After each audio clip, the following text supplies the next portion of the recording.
Okay, so officially calling us to order. Welcome back. I think we shocked Ron because he wasn't here when we scheduled in June to not meet again until August, but even I was thinking today, wow, Yeah, this is a really long a long time. time. I feel like we should almost go through and check miss in you summer guys. vacation. You're not doing a summer vacation. We have new members. Yes, so let's start with some introductions because there's some changes. I So think I'd like to just formally introduce Jerry Kerr, principal at Oak Grove now. Hey. And I think Thank most of you. you met her during the process. Yep. So, Kim, I don't know if you were. I was not there, but I'm well aware with 4 years of middle school just passed. Thank We're really you. excited about that. And we have Mary Ross as the assistant principal Hi. at Academy. welcome to Vermont. Welcome to Thanks very Vermont. much. Thank you. Maybe we could just go around the table and introduce ourselves. I'm Jane Swanson, board recorder. I'm Deb Gass, the Executive Director of Early Education Services. Hi. Todd Roach, school board member. Dave Scholes, school board. Kim Price, school board member. Yeah, really, you just pulled these things up. Yeah. Or get them tattooed. Jill Stahl-Tyler, and have you just graduated your last one out of, or are you still in elementary school with somebody?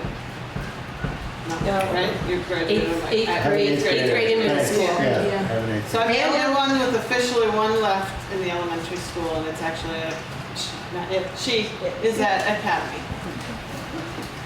That was a longer introduction. Ron Staley, superintendent of schools, boards of our students have gone through the system, and we have two granddaughters in the elementary schools and two in one of the outlying schools and one at the high school. Lana Holiday, curriculum coordinator. I had 3 that went through the entire system, all older, no grandchildren. Yeah. Mark Spino, principal at Green Street School. Amy Truly, principal at Academy. I'm looking forward to working with both of you. Me too. Yeah, we didn't say these guys. You want to jump in with your children things too, just so they know. Mary, Jerry. You want your highlights or what? Whatever you'd like to share. I love my daughter. We got mixed feelings about my middle son. Is he watching? It's a good thing you all watched us. My youngest looks like he should be okay. All my kids went through the Brattleboro schools. It was very positive. Public schools. Molly is a rising senior at BHS and went through Academy and middle school. And then my 2 boys went to Academy late. They joined in 4th and 6th grade and then went through bands and are both now in school. Freshmen. And actually, I Junior. mirror boys. Yes. With Kim. They're same ages, same classes. Probably the same squads. Yeah, we see each other often. So, okay, so today we have a bunch of business things. I asked Jane to please come for that, and then maybe after we get through that sort of thing, we could jump into our planning. So, is there anybody that wanted to add anything to the agendas, or can we? I just need to, I know there were 2 executive sessions and I'm spend a little time with the board on. One's personnel, second is personnel. I think that we have one. Communication. Communication. So 3 executives. Okay. Is there a certain spot where you want to do those or? No, I think at the end. Okay. Does that work for you? 6:30 would be good. It's fine. Start around 6:30? All right, and there's no groups to be recognized. So then I believe we would, do we have the minutes? We have several minutes here. We need to approve. March 18th, April 20th, April 24th, May 27th, June 3rd, and July 16th to be distributed. Do you have all that? I don't think July 16th is out. Kim and I have gotten that. Yeah. All right, but do you, says to be distributed, somebody have all of those minutes? I haven't seen. I think probably July 16th was probably to be distributed. The the rest of them The were. rest of the Yeah. issues. Yeah, yeah. I have no idea what I'm approving. What's that? I think that July was still the 16th. principal. Oh, yeah, because that was just the official approval. July there. 16th. Yeah, so that's July. Well, so can we, I feel funny approving things I don't know. June What were 3rd the then rest are of the it? ones you don't have yet. What happened on March 8th? Do you want to wait and do them all, and that way we can send them out, to everybody can look Are at them these one all more ones time? that you did? Is that what? No, I Oh, know. okay, you don't know that. No, but we can, the two special ones were the two April ones were those special meetings that we had at, But you weren't there. right? no, I was there. Those were the ones where we approved the boiler. I was And we during had brought those, implementation. and I brought those in for everybody and handed those out to everybody. Copies of those. Those were just those special ones. So my thought would be that, yes, I'd have to wait to see Mrs. Griffin. And then, Okay. yeah, we'll just take off. So, We need to get it 2 weeks. Yeah. so we have all the finances here. There's a whole list of warrants and I'm not gonna read them, unlike the supervisor usually. That's all right, isn't it, official? You don't Yeah. have to. So, all we need is a motion to approve the warrants. Yes, Ron? That makes sense? Yes, that's what it's supposed to be. As posted as here. Have a motion on that? So moved. Second? Discussion? All in favor? Right. And Who was the second? Todd. All right. That took care of a page. Administrative reports. Who wants to go first today? I'll go first. All right. The summer's been very busy at Green Street School this summer. Been doing a lot of work at the building level, and it's looking great. We're almost ready for the school year to start up. We have been putting up some walls in our learning center, so we created 6 new instructional spaces, which will greatly enhance our ability to provide instruction for students. We've added some new carpeting in classrooms, 3 new classrooms. We've repainted all of our hallways, so it looks like a totally different school when you walk in. And we just installed a new playground structure that was completed yesterday, and kids were on it today, actually, which is kind of nice. So a lot going on in the building. School year starts up with 3 in-service days next week. One of those days we'll be dedicating professional development to our new reading program, Reading Street. So we'll take a full day working with Brian Bittner, literacy coach, and some folks from Reading Street to dig into that program. We also did some hiring over the summer. I'd like to present some names. We hired a 3rd grade teacher named Jennifer Germain.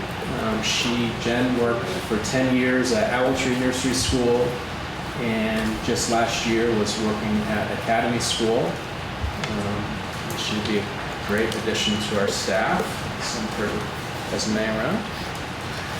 And we hired a new special ed teacher who will work in grades 5 and 6, a woman by the name of Michelle Savarese. Graduated City University of New York College, City College, and this is her first teaching position. What's the position you were? A special ed teacher.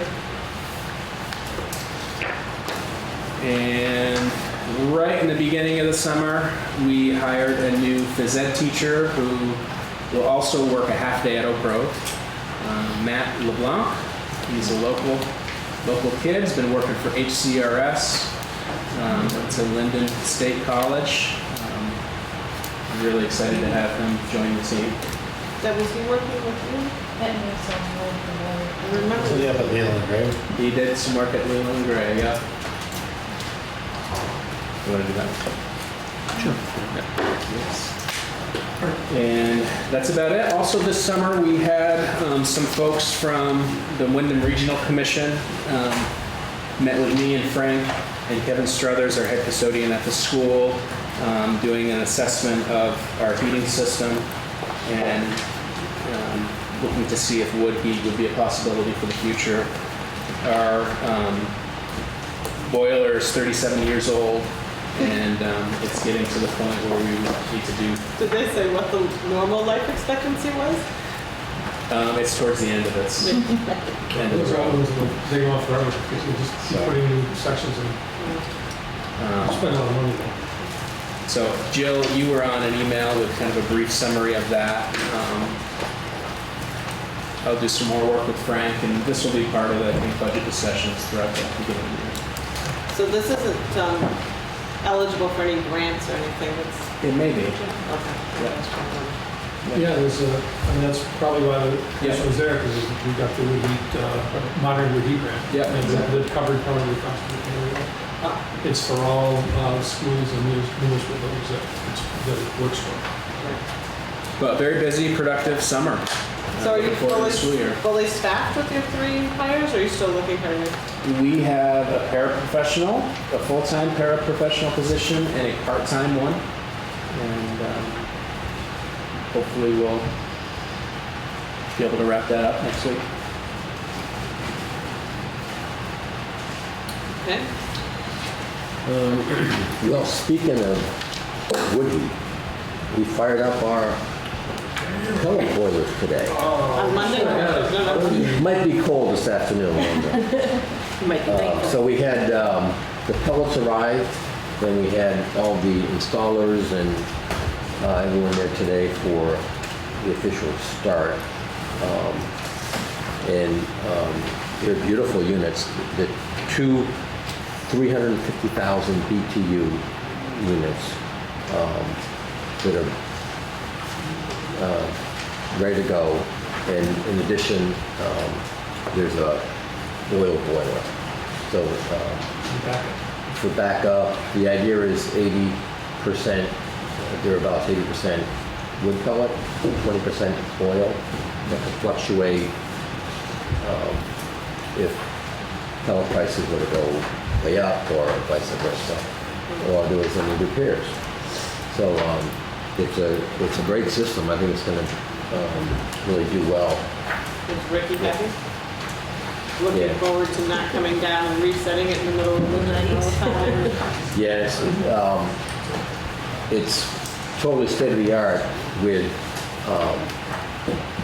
the ability to monitor the building now from a computer, from a remote. So here I could do that from home if there's a problem. So we can do the monitoring. It's expected to, we're anticipating burning about 70 tons of wood pellets annually. So there's a 30-ton silo now on the driveway against the building. That is rather prominent, I guess you Yeah. could say. I noticed that when I drove by. Did you see It it? looked like a farm. All of a sudden. Have the kids paint cows in it. That'll be fun. Put one in. Well, it's quite high, so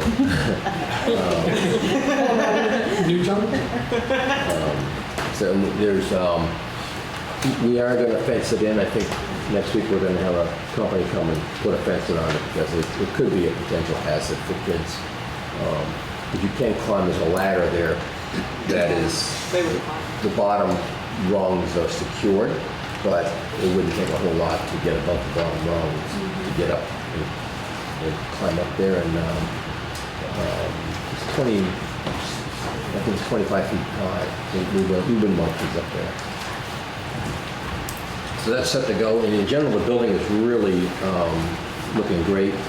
Costello staff has done a great job getting the building ready. We're ready to have teachers come in next week. And Academy hosted the summer program, right? So you had kids in Summer there. school, yeah. I think each school hosted something. So I just wondered. We did the summer school, and Green Street did, We had them in the youth theater for a 2-week period. and Scan, was that also? Scan. So we are, we work together on that, divide up so that each school can still get clean, but we still try to work with the community and offer things. We're doing in-service on Wednesday next week with teachers. And we're working on on MTSS. We have a facilitator coming to work with us, with the staff. So looking forward to that.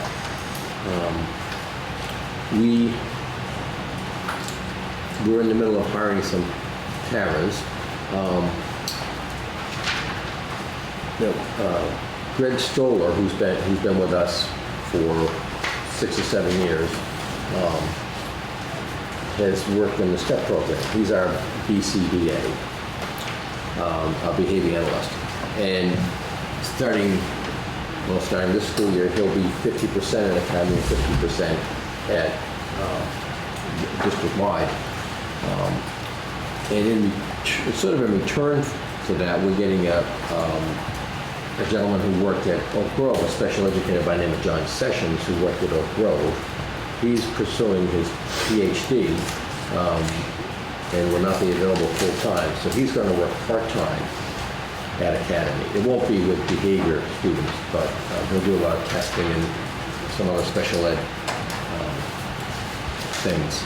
So he has not been hired, he's simply been transferred at halftime to Academy. And also new Megan Baraski, who is a speech-language pathologist. She's 4 days a week at Academy, and that's a WSCSU position. She was hired by the special ed department this summer. Mary's been working with hiring some paraeducators, and just want to brief the board on what you've hired and where you're at. Certainly, we had several really qualified people to fill a full-time position in kindergarten and a full-time position in second grade that's split between teachers.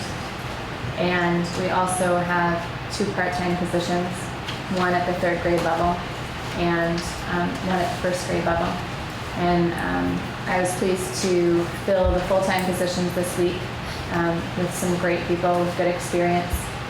I think they're going to be a great fit. And then I was also able to fill the part-time 3rd grade position. So we're close to hiring the 1st grade part-time position and being set to go with those positions. And I Are feel those really people comfortable. that retired or just left? I don't know.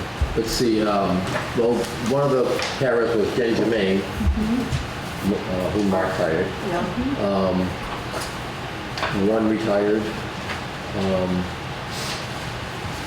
One left to go to another school district.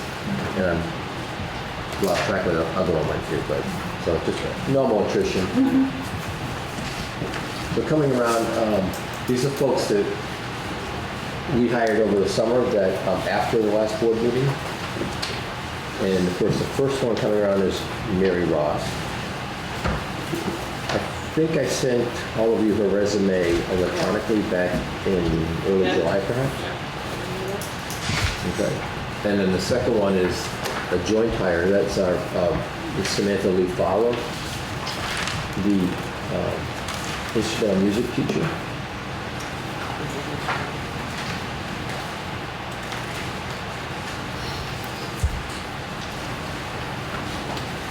Mark and I hired her. Jerry wasn't on board at that time, and Jen had obviously stepped down. So Mark and I interviewed a number of band teachers, and we thought she was clearly the right choice. And Mark Truman from the board. Yes. Correct. Were there any, you had some teachers or somebody on that? Two or not just No, 3 of us.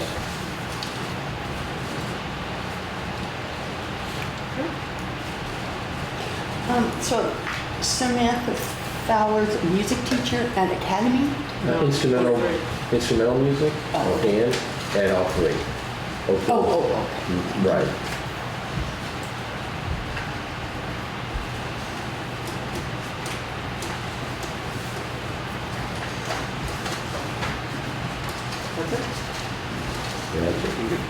Looking it over, Jen. All set? Okay. Well, again, thank you. It's wonderful to be here. And I will do the best I can with having my first presentation. So, arriving to Oak Grove officially Monday, August 3rd. I was kind of in and out of the building. The custodial staff, Greg Frost and Jeff Christmas, they showed me the building, 2 hours. They showed me everything, and really take a lot of pride in the school and making the old building really come alive, and it looks terrific. They've been spending a lot of time replacing carpets, some new tile, painting. They're also replacing some of the lighting, some of the older lighting into a newer lighting. Let's see. Greg was also working this week on new bathroom dividers in the 4-6 area. And we also Greg and I toured the building and the boiler room with the Wyndham Regional Commission.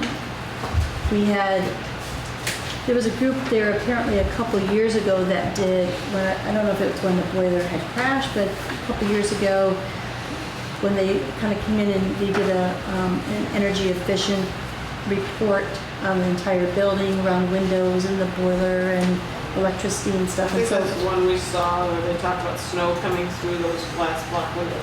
It was, glass block windows were a big part of that report, yes. So we actually gave them a copy of that report so that they wouldn't have to come back and do a whole new report. It's only been 2 years old. So I got a good long look at the boiler room, which was quite interesting. Pretty exciting. It's exciting, yeah. It's really exciting in January when the thing doesn't work. I'll bet. But I get to go down there. But Andy's all excited. They call it a Andy called his beautiful. Yeah. Now we have one little door going down there. I feel like when I walk through there, it's like going into a submarine. I mean, it's really tiny. So that's some of the update with the building. My administrative assistant just started on Monday, which has been a big help for me. A lot of projects that I've been working on and paperwork updating. I get to a certain spot and I have to kind of stop and wait for somebody who can help me and kind of knows what's some of the traditions and some of the questions I had. But we're moving right along. I think we're in a good place right now. In fact, Tuesday I worked with the PBIS team. They had a 1% for the whole day, so we spent a lot of time talking about our school-wide behavior, which led us to the fact that we still, Jim Olson, who was a behavior support specialist, left this year, and so that position is still open. We did interview someone on Monday of this week, and so we're in the process of kind of checking references, and we may bring this person back in for a second interview. Shelley Wilson and Greg Stover. Well, Shelley Wilson is on vacation this week, and so I really want her input in that hire. So we might bring this person back on Monday when Shelley and Greg can also be part of the interview process for that as well. And then a paraeducator would also be part of that program. So those are my two openings that I still have. Other than that, all the hiring was done when I came on board. The other hiring was done. So Tom Yonner is a special educator who was at the middle school, who's now at Oak Grove. Samantha and Matt have already been spoken about. So here's. What are you doing for in-service on the 26th? So the in-service plan, the professional development plan, is for the whole year is focused on MTSS. The first morning will be kind of looking at trying to, who are we now? With myself being new, and who am I and who are we now as a community? So we'll be doing some morning kind of community bonding, relationship building activities. Then we're going to have some morning time be devoted to PBIS and the work that we did as a PBIS team. And then the afternoon is going to be focused on their MTSS and their vertical team meetings, looking at data, not only the academic but their behavioral data of the students that are coming in. They have a skills block, and so skills block, which is very fluid, will help to determine where we're going to start out with those students being in, whose skill block that they're going to be needing and that sort of thing. So that's how we'll be spending and continue with that on Thursday. After we get back from your meeting, we'll continue with our MTSS vertical teams for the morning.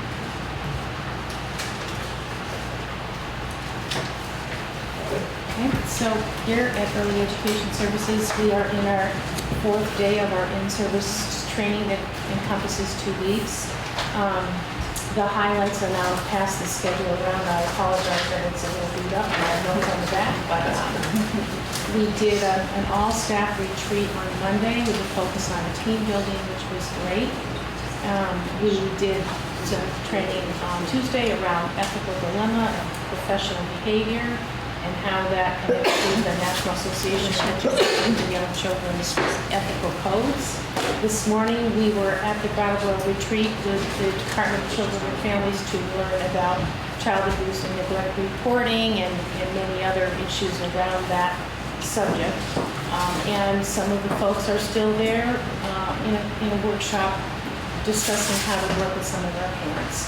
Next week, fast forward, I will pass this around as I said, but we are doing an MTSS training in collaboration with WSESU. So that would be very exciting, and we're having that in Ellison's Orchard. Is that new, Jeff, to do training together? No, Yes. This is a biggie. This is a first big splash. We've done some smaller pockets of training over the years, but this is a valiant effort and strategic effort to really have everybody together and carry the same knowledge base. And who is it going to be specifically with this? Well, the trainers are going to be Melissa, our special ed director, and Janice Stockman. And I believe there will be kindergarten and primary teachers from the school district, along with all the EES teachers. Last week, the management team held a retreat, and we began to think about revisiting our mission statement and then the consequential impact of that and how we might redesign the logo and really take a concerted marketing approach toward really building the image of EES so that it's not seen exclusively as the Head Start program, but rather one that has some community partnerships as well, or opportunities for non-Head Start children to participate. So at some point I would say in the next 6 months, I will be bringing forward more of that information for your review and for your input. We are, as of this moment, I believe almost fully staffed. We hired 3 great new teachers last month who have a bachelor's degree with certification in early childhood, which is very exciting. So we're definitely on And that certification that was necessary for the federal funding. Yes. Now, on that note, the federal funding, the public pre-K expansion grant that is in Vermont and was made available to all of the Head Start programs as well as the school districts. Brenda Howe, the financial manager, and I spent an inordinate amount of time this summer going back and forth with creating the original application and then responding to at least 5 revisions that were required by the Agency of Education. And we weren't alone in becoming very frustrated with that micromanaged process. Ultimately, we did make a trip to Barrie 2 weeks ago to sit down with the folks at AOE and to really put things on the table. And because they have pulled back from some of the financing promises, because I think they had more requests than they were prepared to receive, they were really pinching pennies. And we decided 20 minutes into the conversation to revoke our application, which we did. And we will continue, however, without that grant, to move forward with the specifications of the grant in hopes that in a year or two, when we're able to receive Act 166 funds, that will help do the kinds of things that we really want to do. In the meantime, we did make some changes to our programming schedule in anticipation of receiving those funds, because they did come with certain requirements about what a school day looks like for a 4-year-old. So that model, in addition to our need to really have some time at the end of the day for our teachers to do some meetings, to have some reflective conversations, and to really individualize the curriculum much more than they're able to when they're on the floor 8 hours a day. We are moving forward with kind of a 3-pronged approach this year to see how it works with our Head Start programs, both here in Brattleboro and in Westminster. So it looks like this. There are 3 different program schedule slots that a family or a child is eligible for. If the child is 3, then they are prioritized for a half-day slot. If the child is 4, the family has the option of participating in a school day year-round slot, which is a basic 8:30 to 2:30 schedule year-round, or the full day, the extended day slot that can be anywhere from 7:30 until 4:30 or 5 in the afternoon. And that has created a bit of consternation because it's change, but it's also very much fitting with the way the preschool expansion grant is looking, and ultimately what happens with 4-year-olds when they move into kindergarten. So that being that there's a school year slot rather than an extended day slot. And we know that when we have classrooms of 16 children who are 3 and 4-year-olds, and they're together for a long stretch of time, that's ultimately not the best case scenario for those who come with many stressors and challenging behaviors. So we're going to give it a whirl for a year, and both, as I said, here and in Westminster, and see how it goes and move from there. And speaking of Westminster, you will soon be receiving an invitation to an event on September 3rd.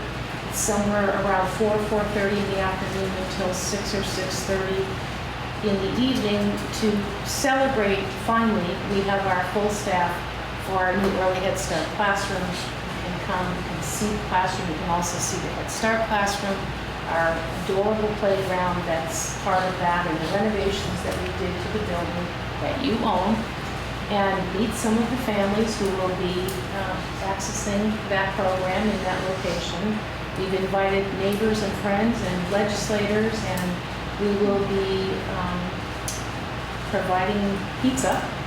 So I want to come all. You don't know the exact time yet? September 3rd, and the invitations I would imagine you'll be receiving in the next few days. Sometime around 4. Yes.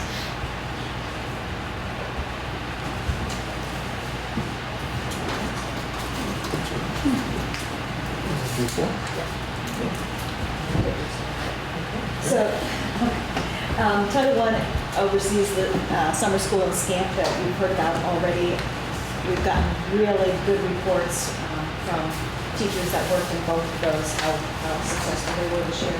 We also this year did an after camp at the summer school. It was a pilot. We had about 15 to 20 students that we accepted to see how it went. And it was basically getting along together skills, making new friends.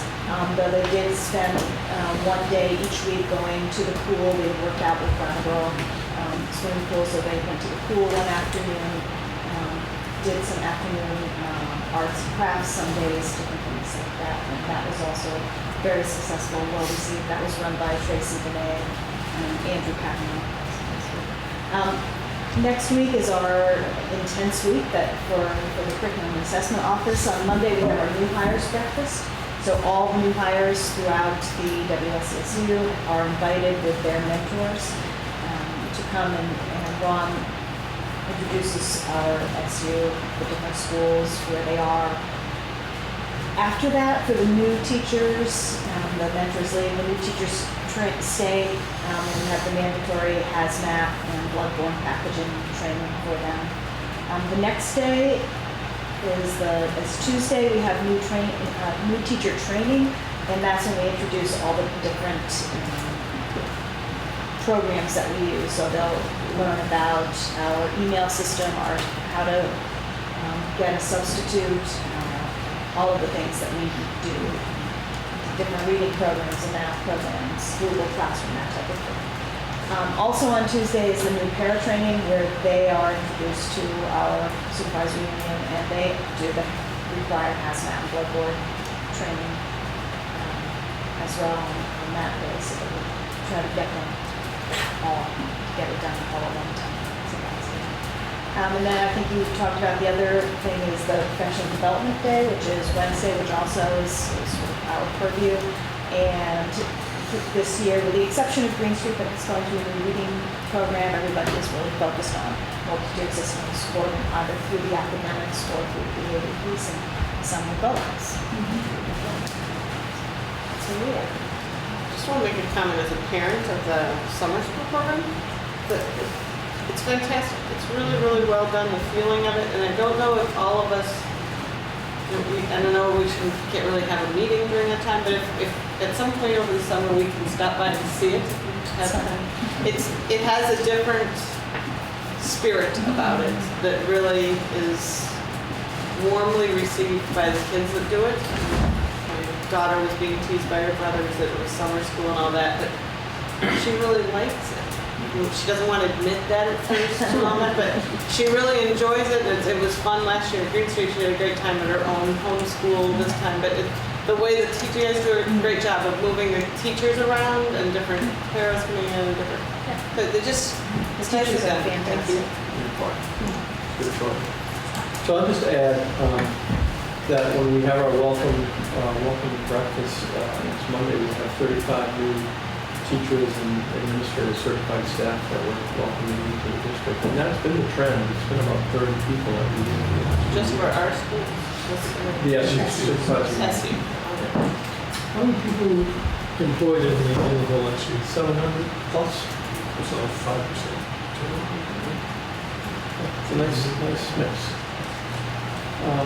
So I don't have a report here. I did send once we start getting into goal setting and whatnot, what the action plan items that are going to spend some time. Let me know when that starts. Probably soon, right? Well, maybe we'll take a quick break before we get into that. What about the committee report? Can we go to that? Yep. Any policy council report? I was not at the last policy council meeting because I was on vacation. I know that there were some new hires that they took care Well, of. before we go on then, yes, all those hires have to be ratified, yeah? So should we do that at the end of the reports now before we? Do we need to, or do we authorize, I thought we authorized We them at the authorized last meeting for us to. to ratify later on, Okay. right? Or I thought we authorized for them to hire. Yeah. Yeah, but then I thought we had to look at, so we don't have to actually officially move, all right. Then, sorry for interrupting. No problem.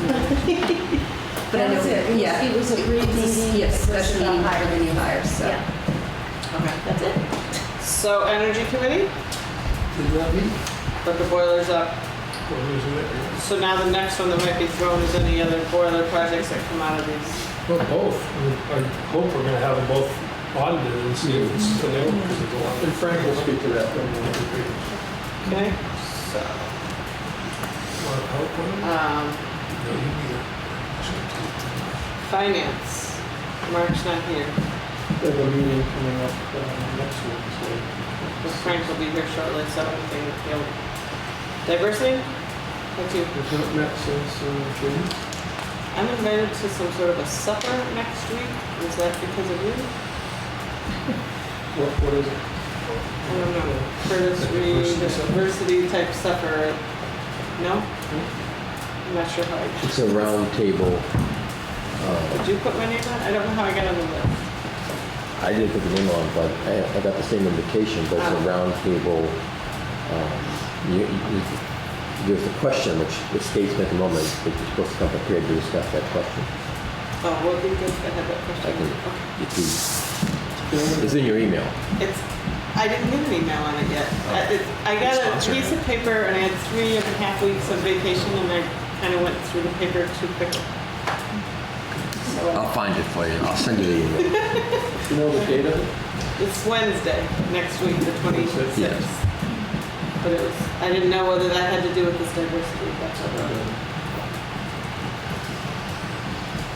Okay, any other committee reports? Oh, do I have the date?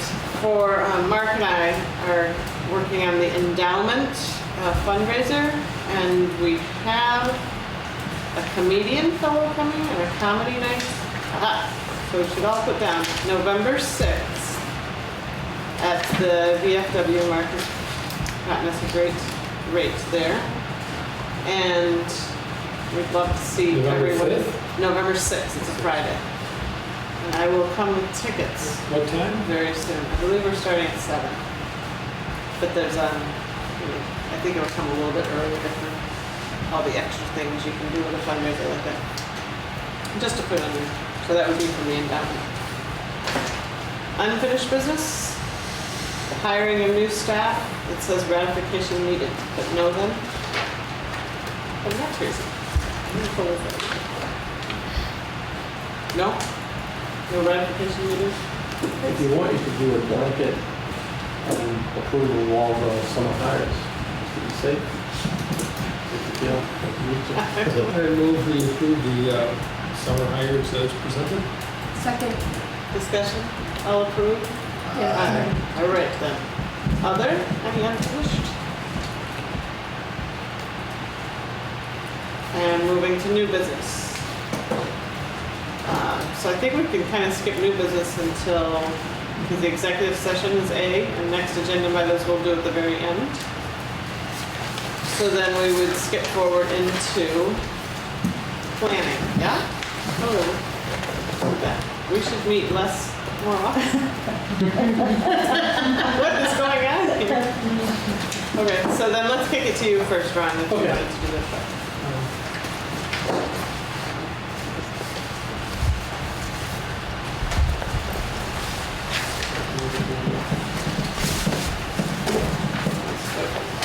So now we're starting the planning goal setting?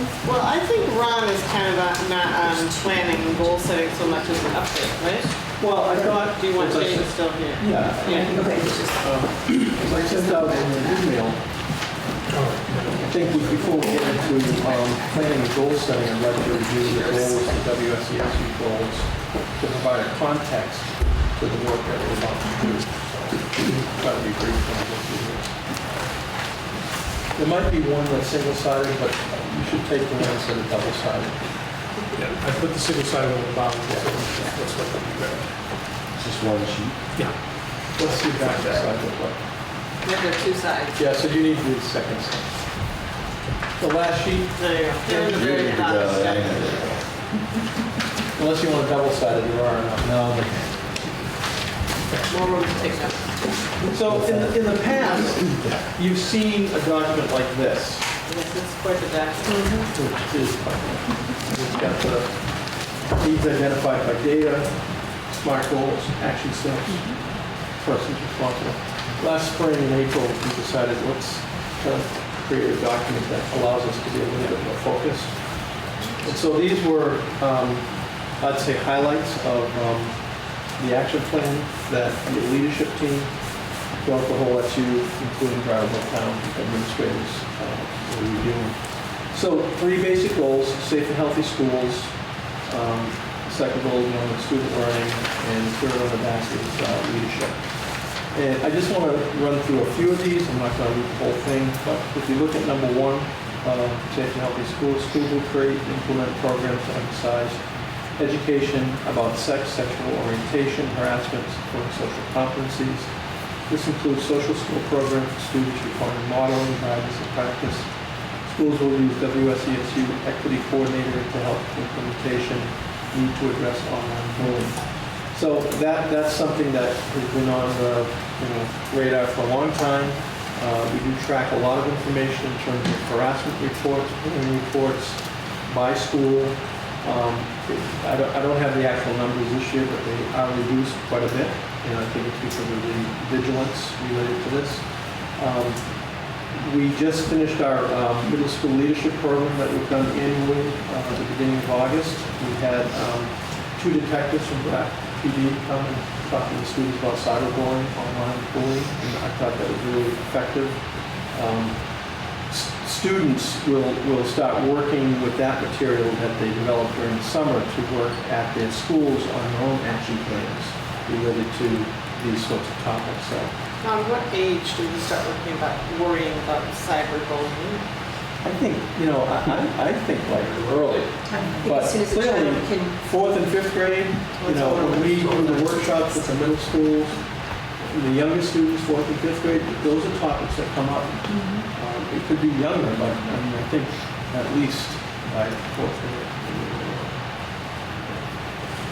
Once they start using a device, that's when it's not just the device, because you've got your Xboxes and all of that, and they all they all play games online with each other, anytime you have any type of access that way.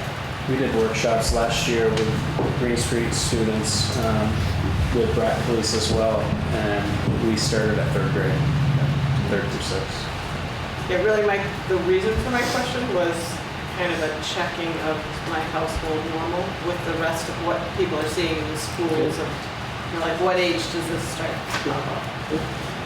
When you hear about yik yak and stuff like that, pay attention to it. Yik yak. Okay, put that on the list to ask the boys when I come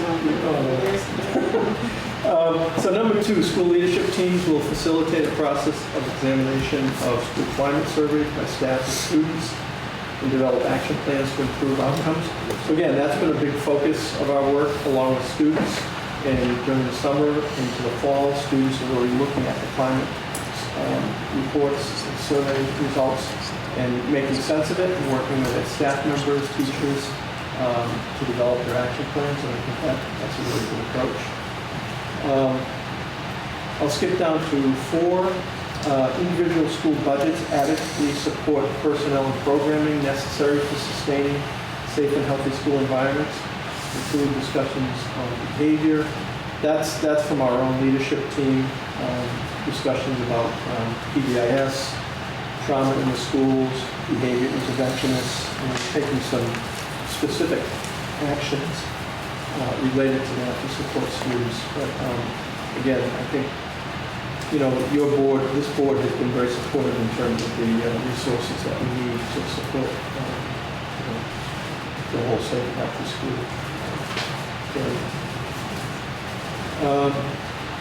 Number 5, school-based crisis teams meeting on a regular basis to plan around students in crisis, trauma, emergency protocols.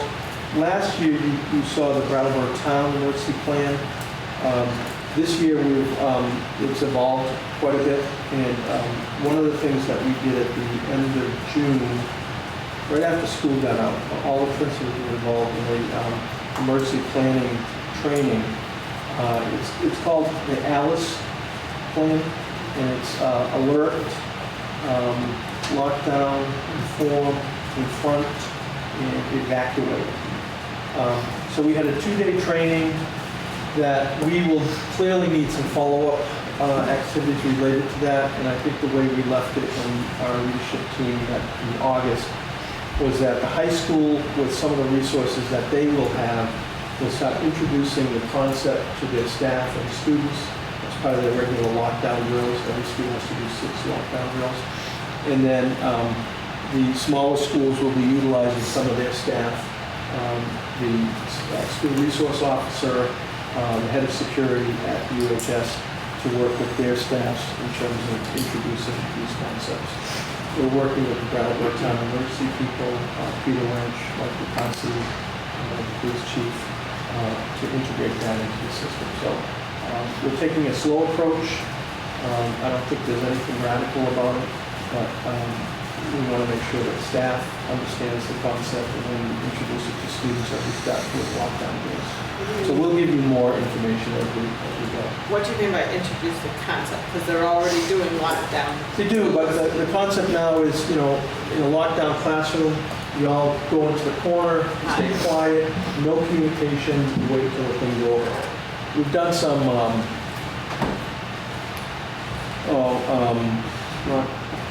actual drills where RAP PD has worked with us, and in the past, what we call a slow probe, might take 8 hours for a building to be clear. And this Alice approach is much different. It's information gets to the teachers. There's no more radio silence. There's forms of communication. There's information that gets to you to a point where, if we're in Oak Grove and we need to get information to the other schools to do a precautionary transfer, we get that done real quick. If we know that there's, in a particular school, there's a crisis in the front and it's easy to get those classrooms evacuated in the back, we're going to go ahead and do that based on the information that we have from the... We didn't used to do that. Now you just stats roll. And why did that change? Because actually emergency responders nationwide are showing that the survival rate, the whole issue of survivability and deaths associated with these activities, it's kind of like Sandy Hook, where you just sit there and wait as opposed to take action. And I don't see us confronting those people, but I would say that you take a more active role in evacuating and getting information to where it's going. Isn't there a confront element to that plan though, which is different than? Yeah, there is. in the past? Yeah. And that's part of it, that you need more training on Yeah. that. I'm not gonna, it's not saying that we're gonna barricade the door to our kids, Yeah. Yeah, you're going. But that is one of the things that would set it apart from Yeah. the standard now. I just, Well, it's for the police as well. For a long time, they would come and they kind of surround the building and wait for all kinds of support and stuff to come, and now it's different. They go in and see and do everything they can right after that. so the larger question that I have still is that I guess we as a nation, or maybe as a world, are becoming more aware and used to this sort of thing, and we now have it's almost a sad statement in our society that we have a technique that we're developing and finessing because we have more experience. Yeah, That's what it sounds proactive, like. a more proactive approach. We did a rollout of that this morning with all of the ES staff, just kind of a preliminary, and we're going to do a full-blown training next month or in the next few months. And the response or the impact that preliminary rollout did was, I could see, it was well received by the staff, and it really empowers the staff to feel like that, they can be proactive rather than reactive. And as Ron said, the information was based on actually scientific studies of incidents that have happened. Virginia Tech was one that was mentioned, and actually interviewing the survivors to say, what did you do? How is it that you survived? What are some of the things? And it was very much that they did some proactive steps. And so I could see, especially the teachers at EES who are protecting little tiny lives, that was really accepted and embraced, and they were eager to hear more about it. You're right, I mean, it is sad, however, it's the fact that there'll be other incidents. That's a given. You don't know where, whether schools, malls, theaters, they continue to repeat, and how the public responds is what's going to change. This is part of it. So we'll keep you versed with this as we get more information and sharing with the staff. We'll share it with you as well. Under student learning, you keep hearing a lot about multi-tiered system of support that's integrated throughout the whole SU and certainly in the Brattleboro Town School and EES. That was a real focus of our work this summer, making sure that we're integrating preschool, pre-K with these initiatives, and I'm glad to see that those services are happening. Data teams, I'm not going to spend a lot of time on number 2 and 3, but certainly the use of data that we've presented to you, and we'll continue to do that. That's critical for us. The work with our literacy and math coach. I think number 4, schools provide the technology training and support to facilitate data management and analysis needs. Again, I think these next few have to do with resources that we need to continue this work. And again, the board has been very supportive. The town has been supportive in terms of budgets and the passing of those budgets. So you can take a look at these in terms of number 5, professional development. Not only the MTSS, but the educational support teams, PBIS, response to intervention. Can I talk a little bit about 6 and 3, John? Yeah. 6 really talks about inclusion, special ed and general ed. And in the past, Marisa Duncan-Hawley and the special ed team have really been in charge of their things, and Paul Smith and I in charge of the curriculum and assessment. And we've been like 2 separate silos. And Marisa and I have been meeting throughout the summer talking about how can we bring those together so that we're not 2 separate silos, that we're really all together looking at the whole student and not, okay, this is their IEP section of the day and this is the regular section of the day. So hopefully you'll hear more about that as the year goes on. So.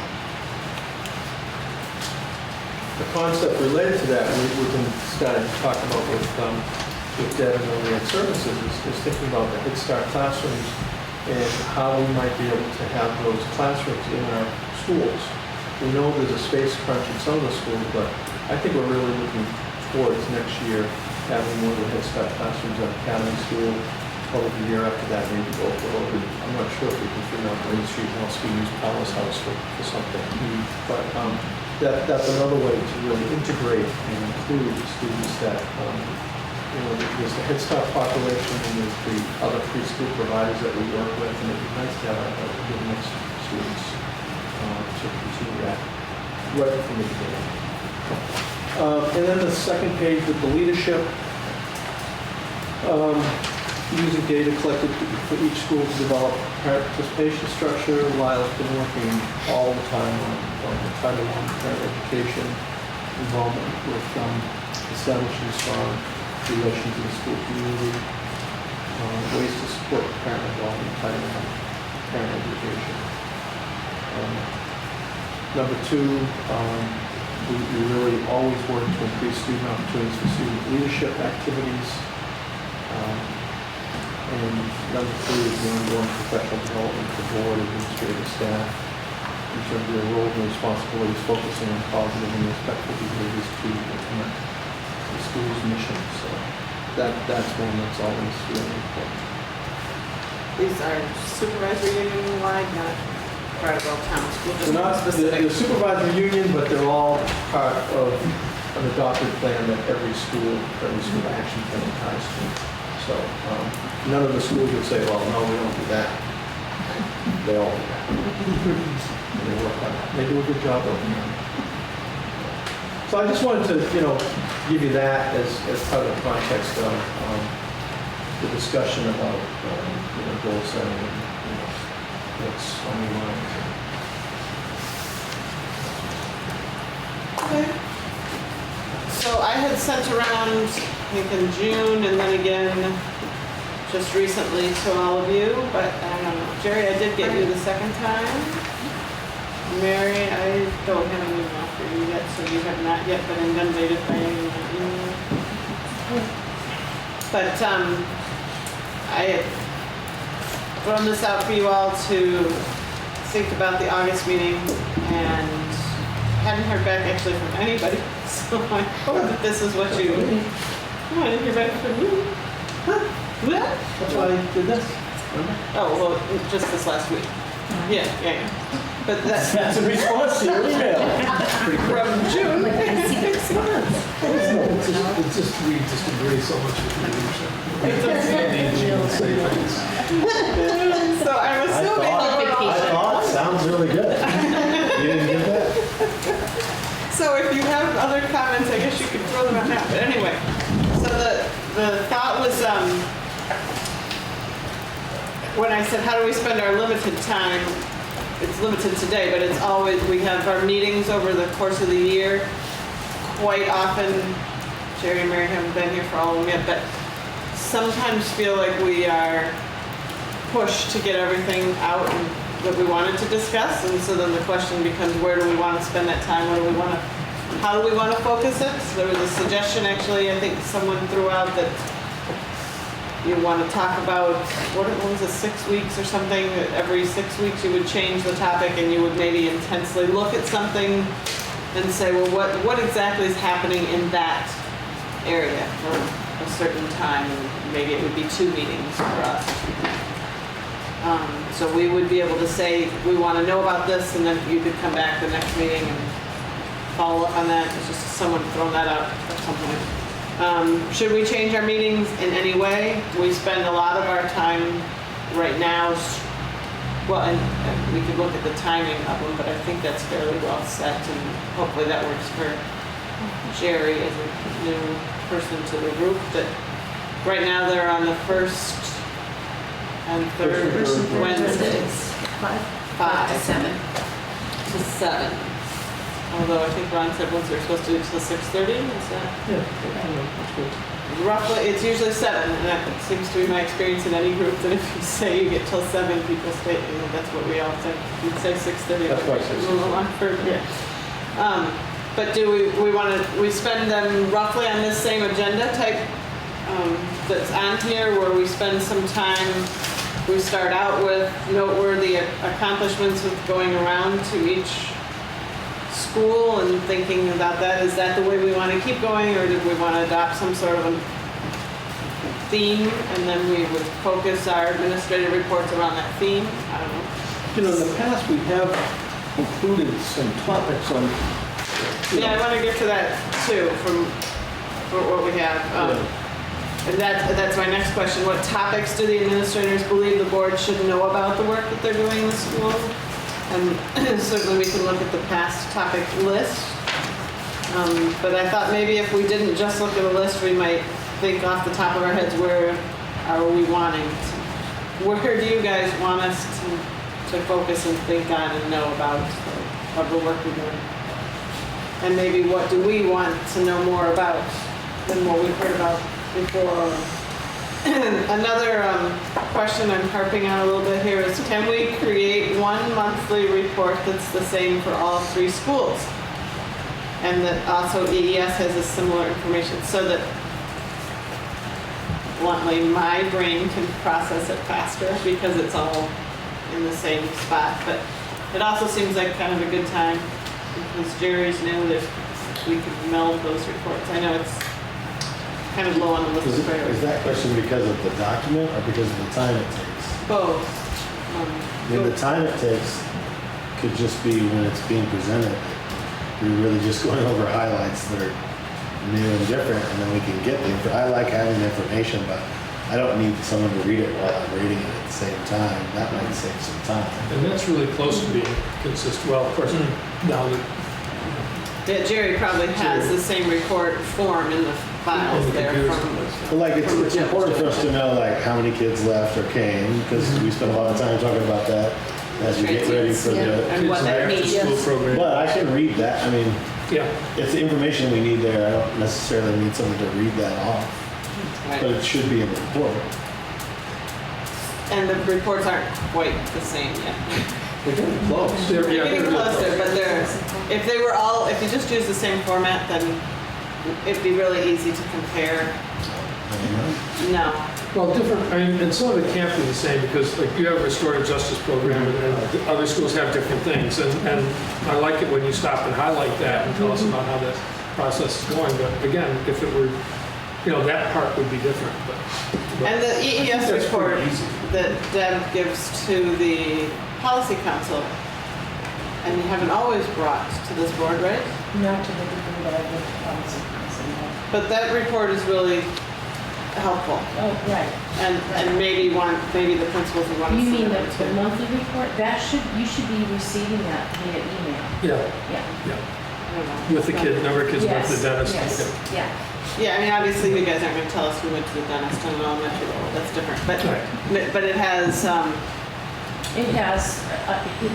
well, the bottom line is it has all of the information that we're required to tell you, but it's things like how many children have a dental home and, you know, what our enrollment looks like and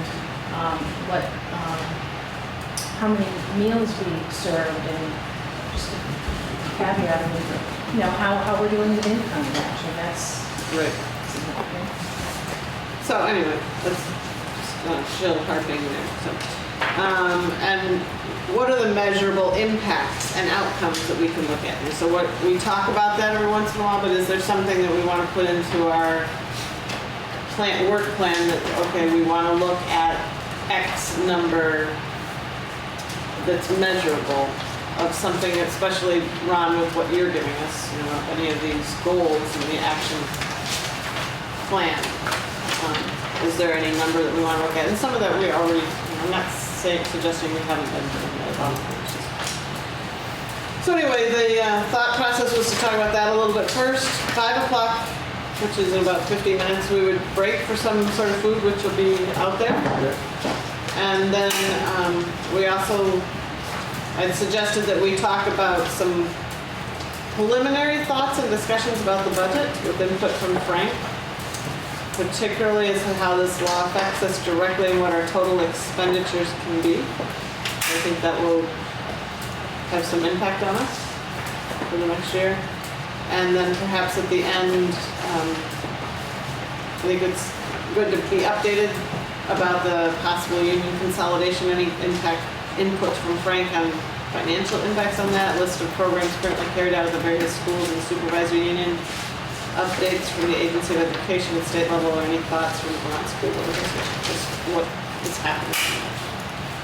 So those were my thoughts on how we might spend the rest of this time together. They're so exciting. We're all looking so good. So I think the goals that Ron gave us, I think, are going to be helpful in trying to do this. I think that I've sort of learned that it seems like the history with the school board was that there was a lot previously there was a lot of concern about what are parents hearing, what's going on, how are you engaging the community. That was really a big focus, and obviously the school is pretty effectively engaged the community because we get big numbers for everything, and if we don't get big numbers for something like student conferences, you guys go out and find those people and engage them. So I think what we're looking at now, it's all changed. I mean, data is a big deal. The MTSS is, all these things are in place now that are really different. I think we wanted different kinds of information, and so I thought, well, a couple of thoughts. One is we can kind of look through here and see which of these things do you think we really want us to know about, and which ones do we think we really want to know about. And I hadn't heard the 6-week focus on various topics, but my initial response is that would be terrific. It would also give us a mechanism for, like, at the end of the 6 weeks, to have like a summary of that topic. We can develop that in the community forum and invite people to come and hear about it and talk about it and help educate the community and continue that process that we started, I guess it was last year. But anyway, that's, I already went too far on the tangent. Well, that's a question too, is whether we wanted but I think if we can look through these goals, because they really are goals, and I really love that idea that you come up with earlier in the summer. Let's just ask the principals what they want us to know. Let's start with that. And so I don't know if you folks are willing to do that. I'd really like to start there. Because you know what's going on, you know what you're focusing on, you know what you're working on, you know what's really important, and that's what we need to know.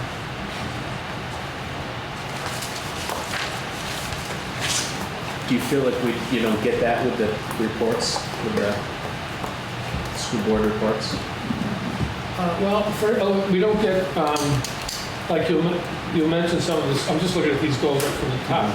We know about the socials, there are social skills programs. We don't get a lot of data about that. Mm-hmm. We don't get really descriptions of some of the activities and the ways that things are done. Mm-hmm. The third one down, the positive behavior support systems. Again, we know a little bit about that, but Yeah. those two things are kind of the same. Right. And it's a really big issue, and everybody's working on it. Everybody knows that this is important. And if there were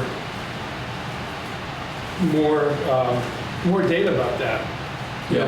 this is how it's been over the years, and we could kind of sort of track progress in which we have evidence that the programs are being effective, and because the changes happen, things come and go, and so understanding that.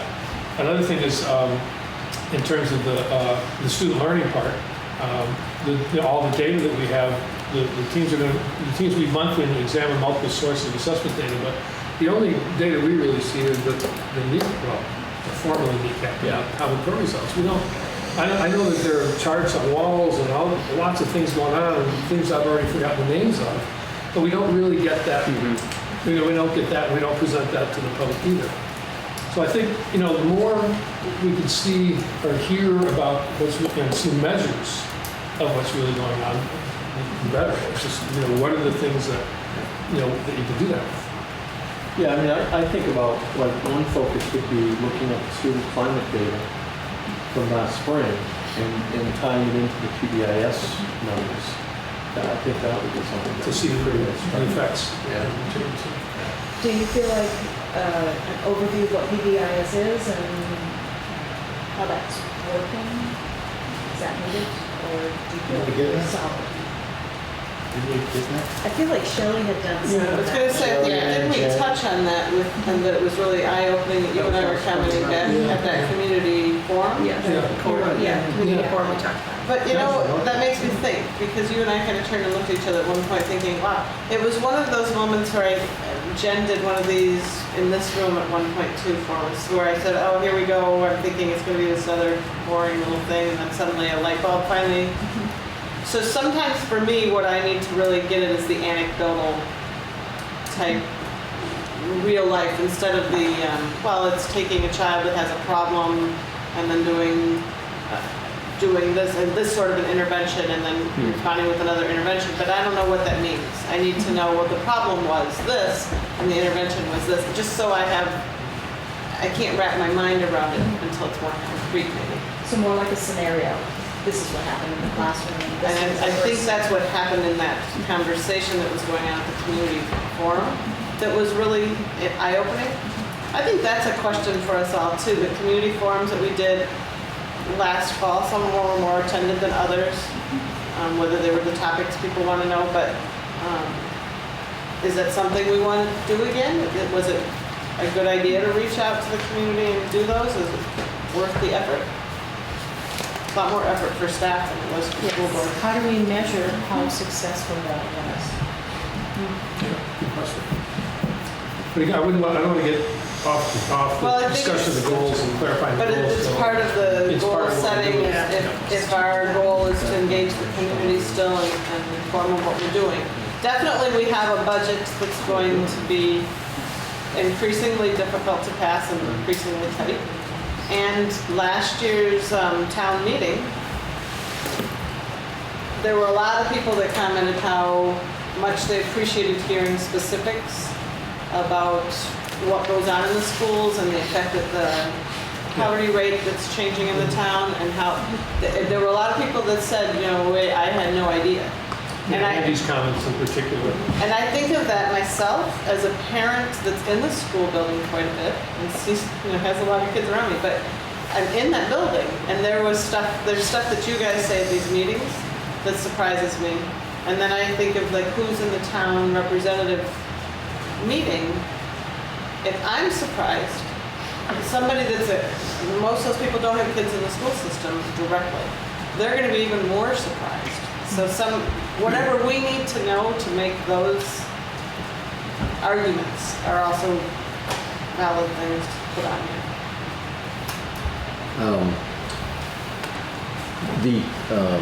I think you're right.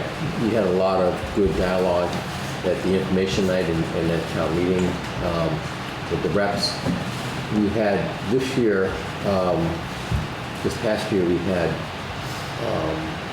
a small but larger than ever number of parents who were not town reps actually show up either at the information night or at the town rep meeting.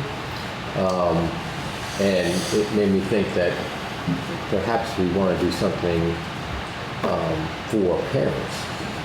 Because the town meeting or the town meeting information night is really targeted toward the reps, but we don't really target anything specifically toward parents about the budget.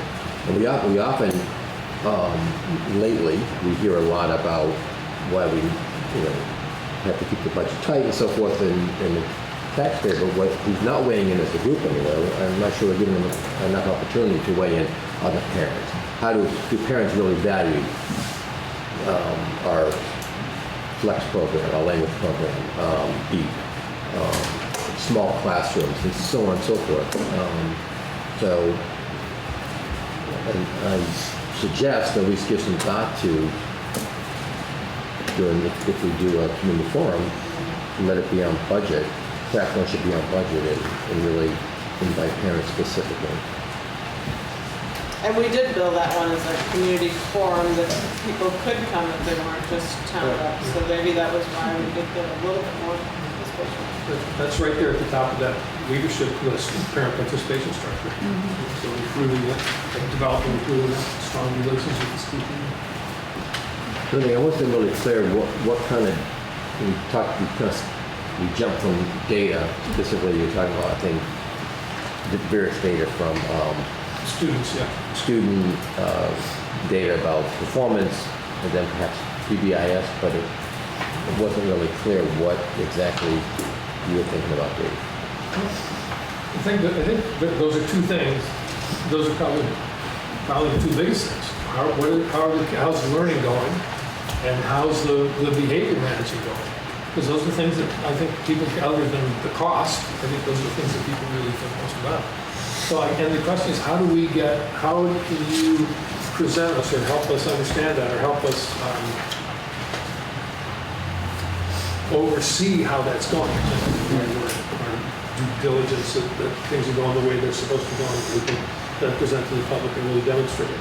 Because again, it's anecdotal, and usually not here, but out in the community, it's inaccurate a lot about how things are going on in the schools. Or what how things are going, and then it's the kneecaps as far as actual numbers. So, and I'm not sure exactly how or what will encompass or how you do that, but it's thinking of. Maybe using MTSS as a theme throughout the year and talking about it's here many times. social emotional behavior structures at schools as well as the academic. But kind of how that MTSS framework guides what we do and are striving to do each and every day through behavior and academic. I mean, stepping back really much, whatever you guys tell me, I'm always like, very rarely do I say, I don't need to know that. I'm one of these, everything you tell me is, that's fun, that's good, But it's just whether we're using our time the most effectively we can to do this kind of work. Are we using this block of time to just brainstorm and throw stuff out? Or? But we're going to walk out of here with some sort of a plan for the year of meetings. I mean, for me, I would love to hear from students. I don't know how that, but when you talk about increasing student opportunities for leadership, activities, school, community engagement, and then you talk about anecdotal information versus data. Data is great. I think it's awesome, but you can learn a lot from hearing from kids and students and how their experiences are. I don't know if that's interactions with the board or having them involved in forums, but if we're just jumping around and brainstorming, as a board member, it'd be really helpful to hear from the people that we're all. They're the focus of what we're doing. That'd be great. I think that'd be really cool. I don't think we've ever had a student at a board meeting.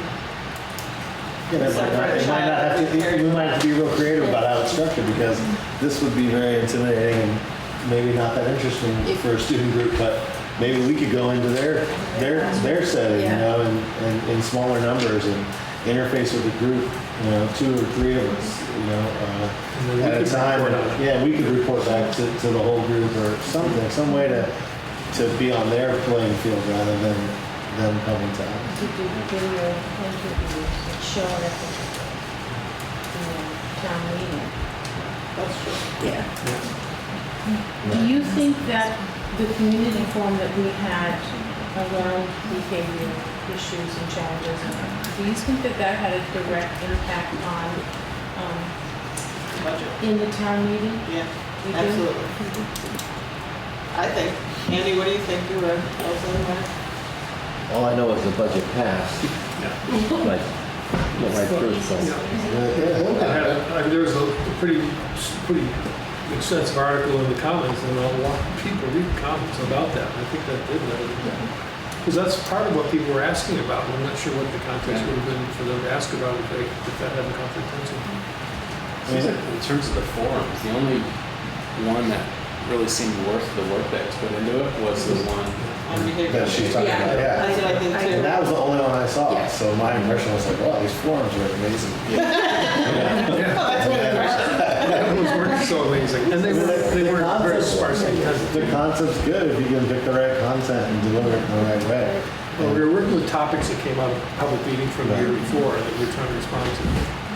So I'm envisioning, well, I remember that forum in that it was pretty tight in terms of space. We were really. That was like Green Street. Yeah. Yes. And so I'm imagining that we could have it in a bigger space, and I'm thinking about the families who weren't there, and many of them will be EES families who would really need to hear this information, and how we might be able to include them and actually get them to this forum to have a bigger impact. And I'm thinking back to an academy as a parent.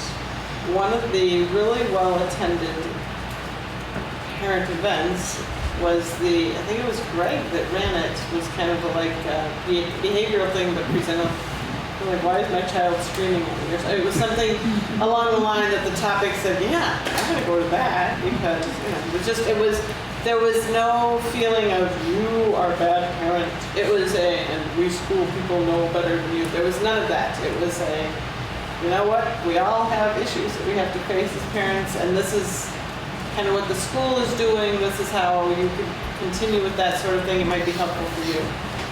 So the behavior one really spoke to a lot of parents at that time too.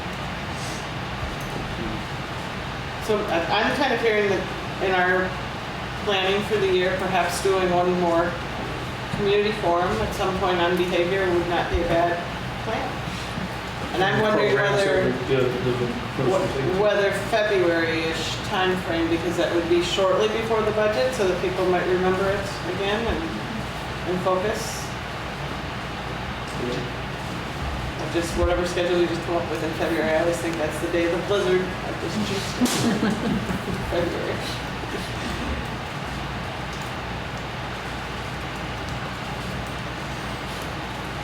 Ron, what do other boards do for information and structure of their meetings? Is it very similar to what we do?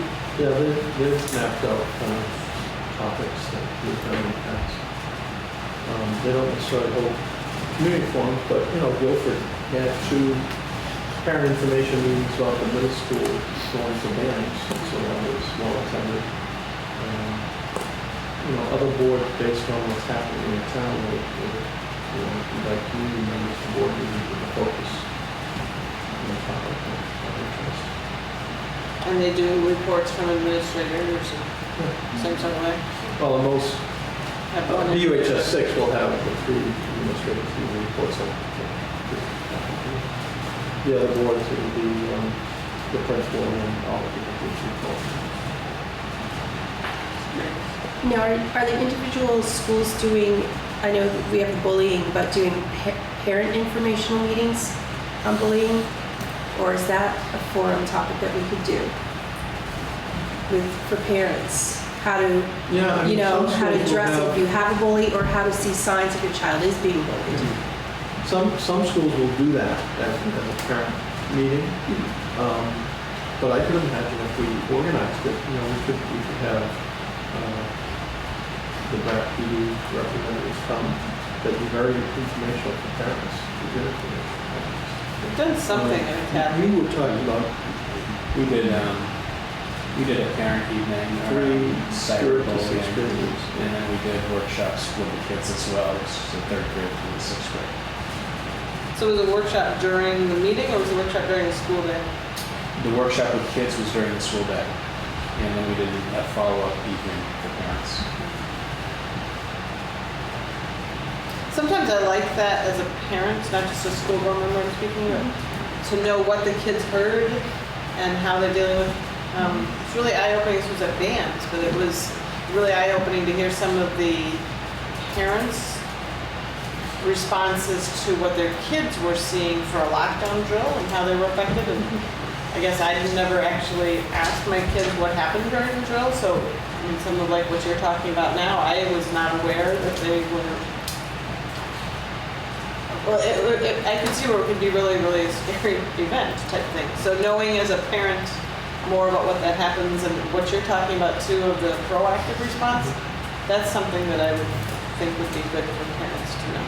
Not necessarily a school board function, but maybe it falls under the whole behavior realm. And safety and all of that, climate.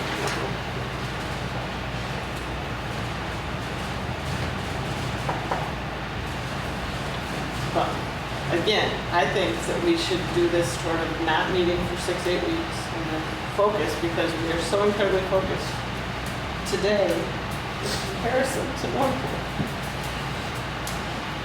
Do you want to map out and pull out last year? Yeah, I'm looking at last year, we just talked about,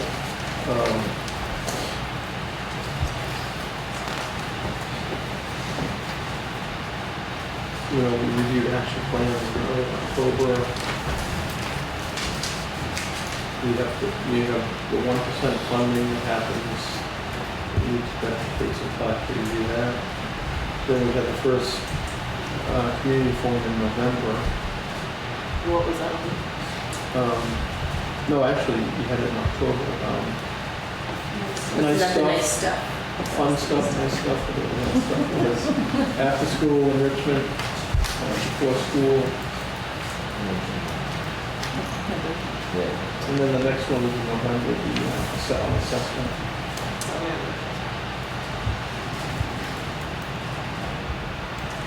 And then, in early December, we had budget facilities. We focused on facility upgrades as part of the capital plan.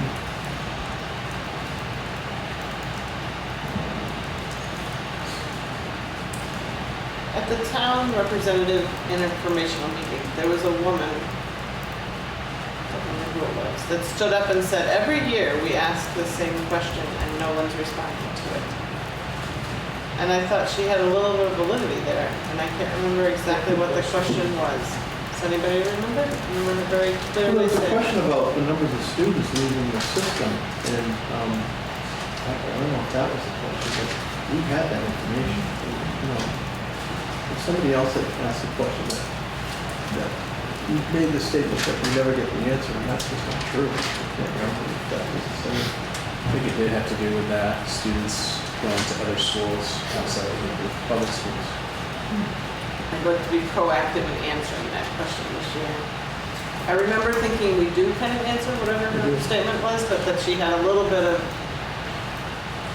there was a little validity in it that we hadn't really answered it specifically, or that we weren't as clear on the data that we could just present it to her. I can't remember exactly the question.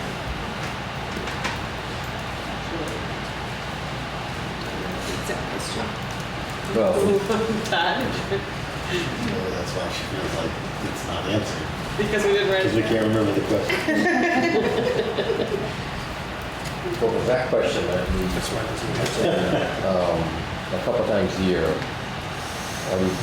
we track that very closely at Academy, and I know that, although that night I didn't have the exact number on my head, because I wasn't expecting that, but I did report to the board.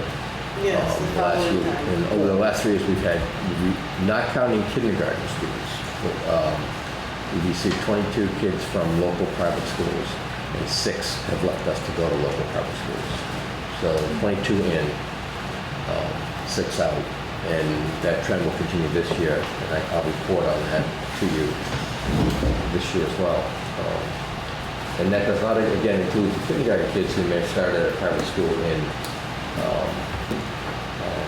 a pre-K in like neighborhood school, for example, come to us.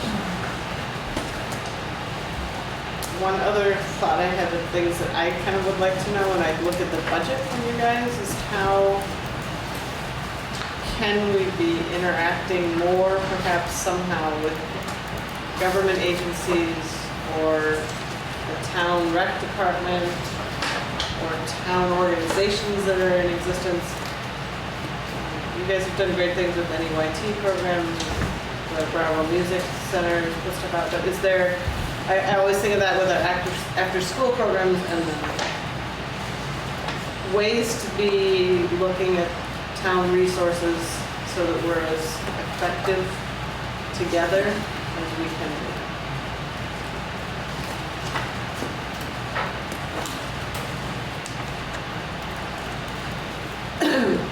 Not sure where that comes in giving us information more, but I don't know how that works. But if there's ever any way to make that, the melding and the working with the human HCRS, what is that?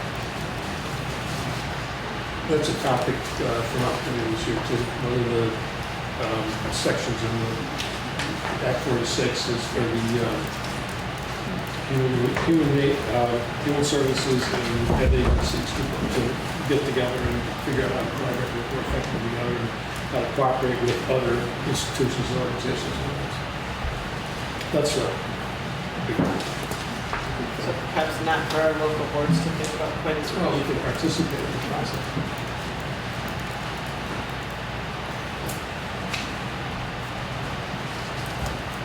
Other thoughts? Can we look at putting dates on calendar meetings? Long range planning and mental ones?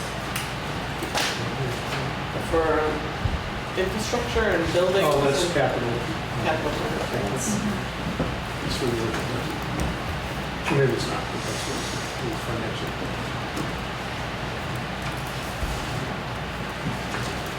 I know it's a bit off topic, but I like, Andy, that report that you did for one of our last meeting, where you did the focus group of the kids that had been at Academy, and their scores, their testing scores compared to the kids that had come in. I think that's a really great aspect to have when we do that, when we do the forum with all the reps, to see how the kids have been the core in the school, how they do. So Similarly, the data that Jen pulled at that same The meeting or the next transition, meeting yeah. about how many kids were actually the same kids. yeah, That transient number is a really eye-opening. So it's what we're That saying. seemed to hit a chord at town meeting. yeah. Yeah. Well, I think again, that's not something we all expect in Yeah. Brattleboro, and The property was you all see it more. Yeah, we think everything's nice and stable and Yeah. it's fine. But if you're not working with that, you don't, and the town reps don't know that. You just don't, you're not aware. I don't remember if it was at that meeting or at one of the forums that we talked about the homeless students, and I remember. That was part of the behavior Yeah, management. someone coming up and just having no idea what the numbers of homeless students we have. So it seems like there's a couple of sides to this. One side is information such as what we're talking about now to town reps to inform them relative to what we do, which is relative to the budget. This is why it's expensive to educate kids. This is all the kinds of things we do, and most of the town reps are have been out of elementary school a good number of years, and it's not like it was when they went into even their children went. So it's really eye-opening and informative for them to know about STEP program and the kinds of behaviors that we do, to know that we have to actually have potty training classes. We actually have people who use behavior mod to potty train kids and to change behaviors and the transiency and all those kinds of things to inform them. Part of this is saying, why in schools that have high poverty rates, we have to do these things, you know, that connection. And that seemed to really hit home. And then there's but it's very different presentation to parents. We're talking about behavior or some of these issues is a very different kind of presentation. So they're two different target groups. Yeah. I think the same thought, Andy, what you're saying, that it's hard for town reps to wrap their heads around, and somewhat for current parents, but not so much, is the student-teacher ratio. And I hear it in various forms, such as, why is we know that it's small, we love our small schools, but wait a minute. When I was a kid, and that's the phrase we all start with, and then there was one teacher in the classroom, and it was, 25 kids. And so now we have 13 or 14 kids, and we have a teacher and a para. What's wrong with this scenario? Why are my taxes so high? It's because we have so many people in the classroom. So addressing that, I don't know if it's a community forum probably, or just making sure we know as well. Ongoing, really. Why is that necessary? Where is that money going? What is it being used for? Why? How do we respond to that when somebody says that to me in the grocery store type thing? And I think that was when I made the comment to Jen where I said, wow, I thought this was going to be one of these boring presentations, and I actually finally got it, was what's going on with the differentiation of education in the same classroom, and how many times the teacher's coming up with the same lesson in different packages to try to transfer that material in a way that makes sense for the different levels of kids. And even when you think about when the nurse came and talked about what the nurse job was like, and when the ELL teacher came and talked about the magic that she performs, those are the kind of, what are these other people that are in the system, that are in the classrooms, what do they do? What are the circumstances or conditions that make us need them? So we're actually getting a sort of comprehensive analysis of a report about the current elementary education. I want to make sure that you had accurate data about class size also, because Brattleboro is the one place that we're really growing in population. We're not decreasing. And to have a classroom of 13 to 14 would be the exception, not the rule. Right, but we aren't growing. No, we're not. We have 40 fewer students last year than the year before. But compared to what we're seeing, the trend has been not. Well, the equalized trend is, when they factor in the needs of those students, we have more. But our number is going down just like everybody else's for the rest of 20 years. But 13 and 14 is not. We don't have that either. Is there some way to make connectors for people? Like, there's all these great efforts to keep kids in the schools, whether it's through a STEP program or a multi-tiered approach. And being from the private special ed sector, I know that when that doesn't succeed in districts, those private schools get more students, get more money, and districts spend more money sending kids out. And there's been this great effort in Brattleboro, and it's been, I'm assuming from what I know, just working with you folks and from outside here, that the numbers of kids that you've sent out has decreased over the years, dramatically, I think. And so that's a savings. That's a gigantic savings.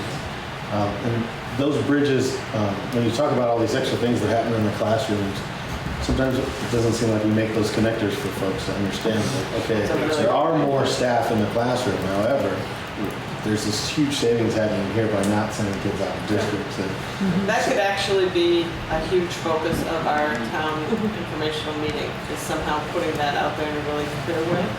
It's the same thing with terms, by the way. Like, I was struck by one of the presentations we got, and we said, free and reduced lunch. And then everybody shakes their head. And so then half the people in that room, I'm sure, didn't know, what you mean by that. So what does that mean? It's free and reduced lunch. So that indicates a certain economic level.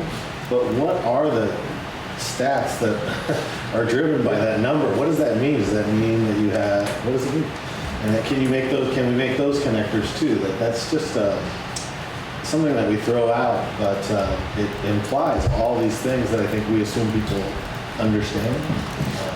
And I'm not sure we make the connectors. Andy one time mentioned that the number of students that had at least one parent incarcerated had become so large that they couldn't counsel them individually. They had to do it in groups a few years ago. I mean, that's the kind of an anecdote or information that people just don't realize. Your data that you presented at that behavioral meeting was eye-opening for a lot of people. Yeah. And I still say again, we have to be very careful on that too, to present that that's not the only thing that's going on in EES, and that's not representative of all the kids in town's public schools. But that people need to know and be aware when we're looking at that. And I guess whenever we talk about this, I always want to say we don't forget about the other side of what we're offering that has, that's not expected. The foreign languages and the really high quality music and the number of kids that are performing above grade level on the reading and the math achievement test. And the really targeted instruction and all the other programs that go, and the behavior interventions and like you mentioned, restorative justice, because that's such a great model. But those kinds of things that we're doing to deal with that. And still the kids love it. The parents are pretty positive about it. So it's a tough situation. It sounds like now maybe you want to funnel some of these ideas that group them together with some dates perhaps for a forum. Yeah. I'm only hearing the idea of having one forum so far, basically. I heard the idea of having a parent type information, but I guess only one topic, but with two target audiences.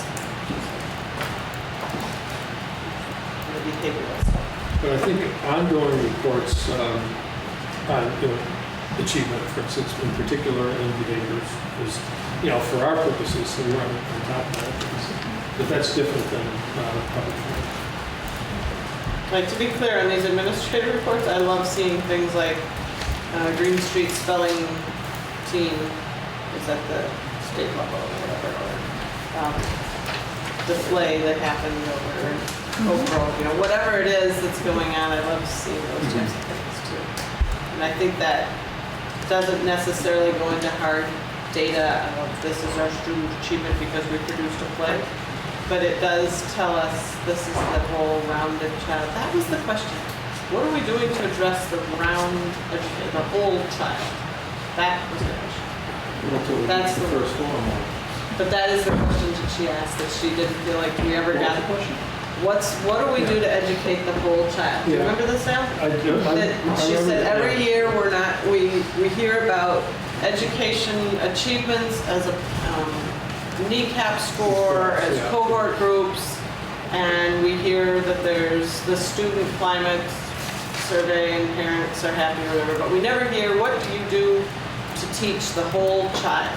And that's why my response was, well, there's some validity there in that we don't structure our conversation to the town reps around what's the whole child, but that we have had a community forum that had addressed that, and that we definitely are addressing that. But so I was just putting in the back of my head that when we do that representative meeting, to keep that focus clearly there. I just want to point out the year before, we brought in the band and the jump rope, and they said, don't do that again, we're here for budget. Well, some of them said a lot of them said they liked it, just don't do it for as long. But things like, some specifics like sex, sexual orientation, harassment, social competency, social skill programs, we could be more explicit about those, in terms of the kind of things that go on, other than all the other things on the administrative report about the jump rope team and the spelling bee and all the after school activities that go on. But we just highlight it, just say it explicitly if you want. Right? Don't give a list because then you won't read it and know what things are. I found myself in that meeting thinking, all these meetings that we have are publicized. It's all public information. as a board member, I can find out every time we come to a meeting how we're educating the whole child. By listening to your reports and hearing about a play and then hearing about scores and hearing about MTSS and all the things that I've just learned in 6 months. I find myself thinking, you know, this information is available. Why aren't people, whether it's right or whether it's wrong? In my head, I was thinking, why aren't people accessing this information? Like, it can't be that we present everything from a whole year in one meeting a week before the budget goes to vote. So how do we encourage people to look at the website, look at the broadcasts, you know, and take some personal responsibility toward finding out? That's not a frustration thing, but you know, as you know, to be active, you got to be active and look. And if you're looking and those opportunities aren't there, then it's our responsibility to say, well, we have to make this. We have to create opportunities for people to access this information. But if we feel good about the opportunities that we're providing, then we either have to encourage people to go out and get it. It's there. I mean, you can see it if it's listed in the paper, whether it's an event at Oak Grove or these community events are happening. They're happening through the schools, and I just I don't know.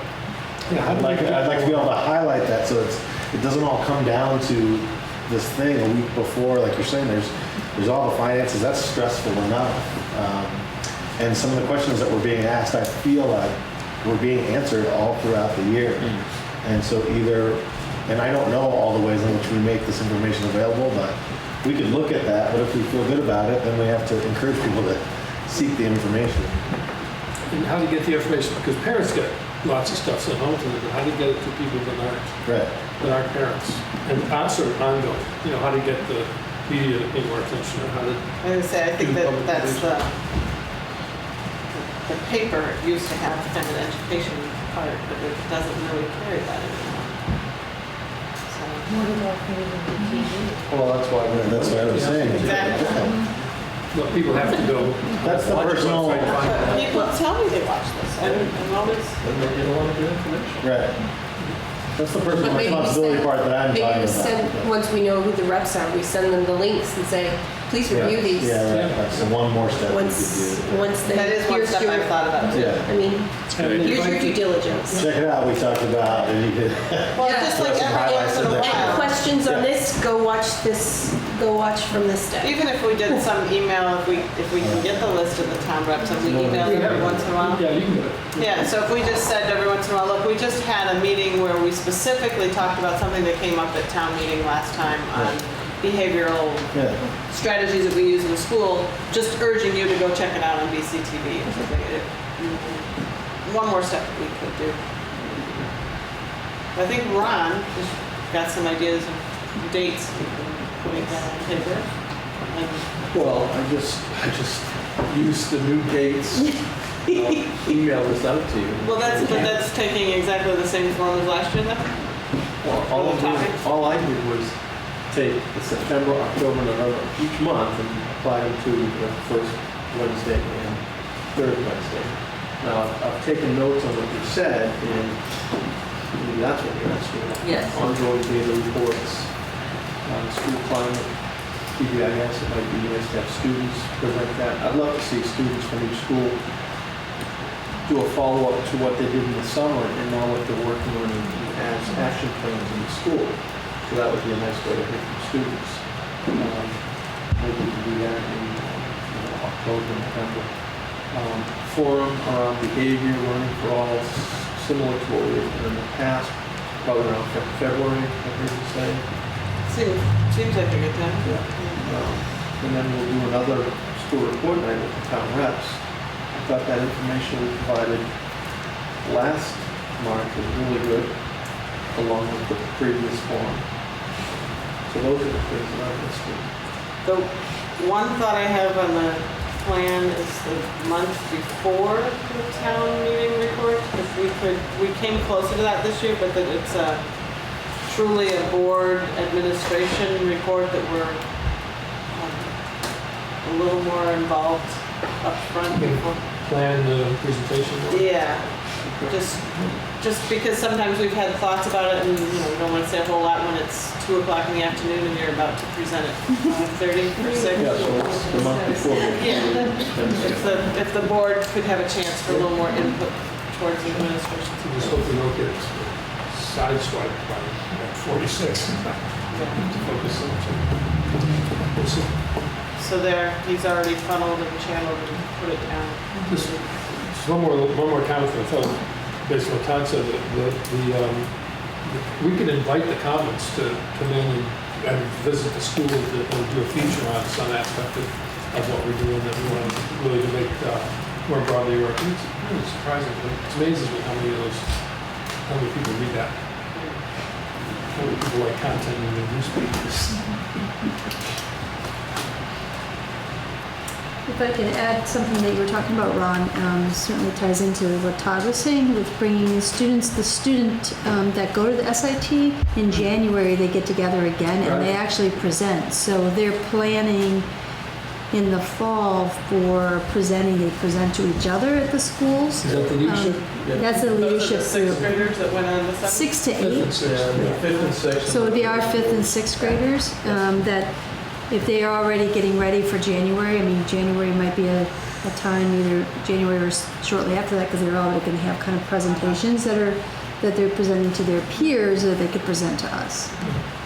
That might be really interesting. Yeah. The other thought I never thought about, but it'd be fun maybe to hear from the 7th and 8th graders looking back and anything they'd like to tell us about elementary school after, might not be eye-opening maybe. Interesting, fun, maybe, I don't know. They don't hold back much by the middle school. What they say. Oh, thanks. Well, if anyone, I think we've finished this first part, and then I said break. We're about 10 minutes ahead. Is that all right for people? Yeah, early is good. Out we go. Wait, you're here for food. Did you see any food? Perfect. Right? We've talked about hearing from you on preliminary, input from Frank, but if anybody else had anything for preliminary thoughts and discussions on our total expenditures and how the law affects us and how that's going to make a difference in what we can do for a budget. Yeah. Potato chip. Oh, yeah, I can have that. I don't mean to take food literally out of your mouth here. I hope you got that on camera. There'll be a limited number of chips for this guy. I gave him more than I urged him to eat his chips before passing things. It's my favorite food group too. Potatoes, good. So, the good news is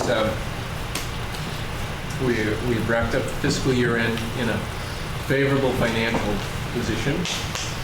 And given the Act 46 and the constriction around spending and or what the state is calling cost containment incentives, we started with about $900,000 in fund balance. And remember we talked about should we give back some of that or not in fiscal year 16.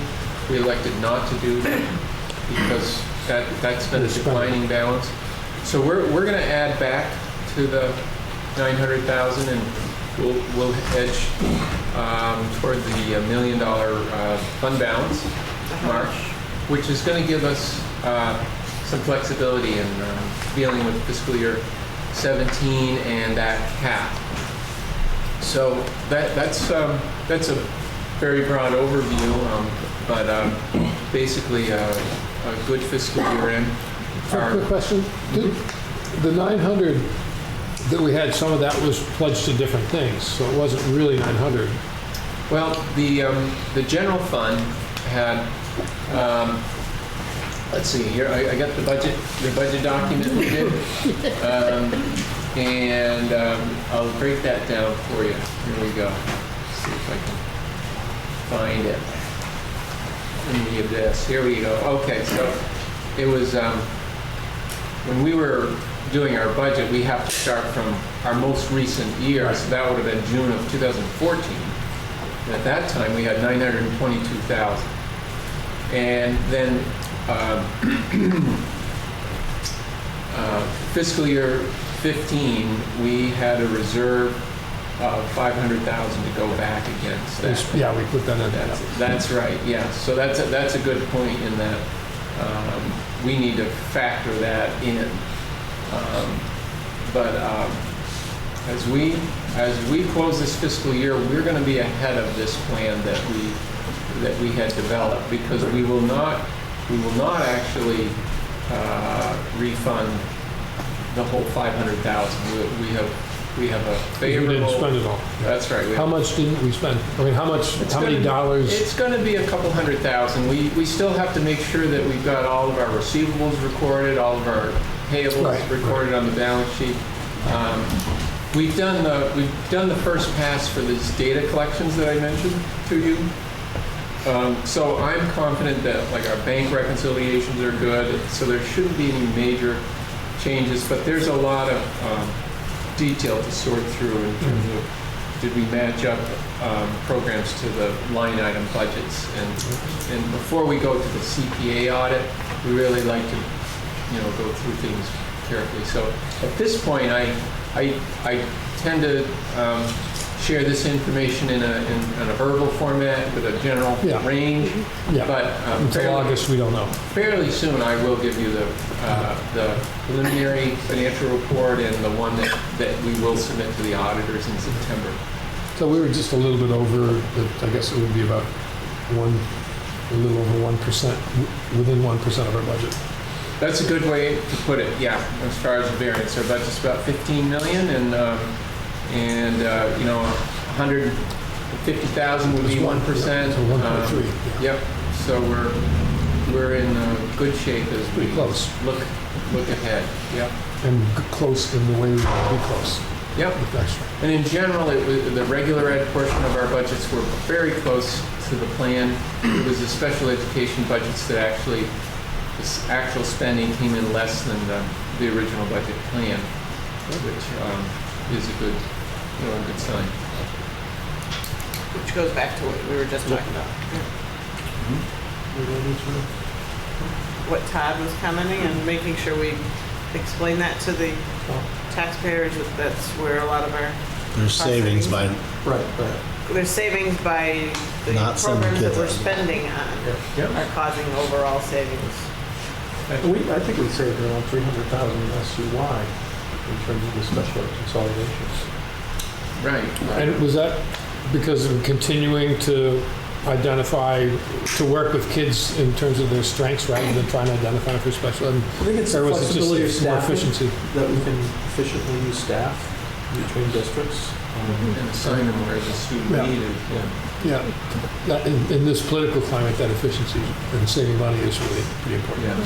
So that's really a two-part thing. Then if we were to say to somebody, this is where the savings came from, it was you're thinking it's mainly the consolidation of how we hire people and the ability to use that.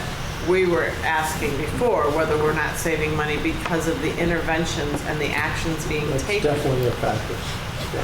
And I imagine that we could also make the case even stronger that the savings of what we're doing with the kid in second and third and fifth grade is passed on to the budgets that are at the higher level that are not actually our budgets. You're getting all this on film, right?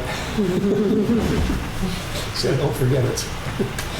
So another element of the fiscal year end that I know you've been very much in touch with is the capital projects around the schools, and the most active one has been the Academy project. So I did join the job meeting this morning at Academy School. It's basically the wrap up of the project, and it's been very favorable. It is complete. The boiler installation, the fuel delivery, fuel handling system was all tested. Today everything is working well. There is a second phase of the project that wasn't part of the original funding, as you know, the control into the classroom. But I think you saw an analysis or an assessment from the Wyndham Wood Heat folks that are funded from the Clean Energy Development money. They made an observation that is beyond our technical expertise to diagnose, but it was timely in that they're basically saying you're still going to have somewhat of a limited ability to control classroom dampers and heat that goes in and out of those unit ventilators. So they are working on a specification to take that next step. And I don't have the budgetary estimate for that, but I am hoping that most of that is going to be covered under within the $75,000 that they have pledged to our. For all the controls? Yeah, which is very different than the unit ventilator itself. The box in the classroom. That's next. That's a much more expensive project, but which we need to start planning for. We do, yeah. Those are the ones you showed us on camera when we walked through the school, right? And that's what actually controls the climate in the room. But you're talking about like the switch that would bring the hot air into that room. So, it's the electronics that go from the boiler room and now Ricky's computer, and it could be Andy's computer at home because it is a web-based system. So it's the signal that goes from the boiler room to that computer and then right to the unit ventilator in the room that says open up a heat valve because I'm reading an outside temperature and an inside temperature and it says it's 68 degrees and we want it to be whatever, 69. It's going to open the valve and then again it's going to read outside air and say if it's 20 degrees it's going to change how much air comes into the building and gets recycled. So that's all mostly electronic stuff, as opposed to the physical, the bearings, the duct, a box that actually physically pushes the air. That's the more expensive project that we're not tackling just yet. So this is probably too much minutia, but it just occurs to me, there's no generator system in the school. So when the power goes out, the power's out. So now, before, was the heat going to continue when the power was out, or did the power really go down either way? The electronics just doesn't make any difference. We had, if the power went out, we would not have heat. That's going to be the past same. or present. So it's the same. Yeah, in the future, yeah. Until there was some sort of generator, that will be the same. No.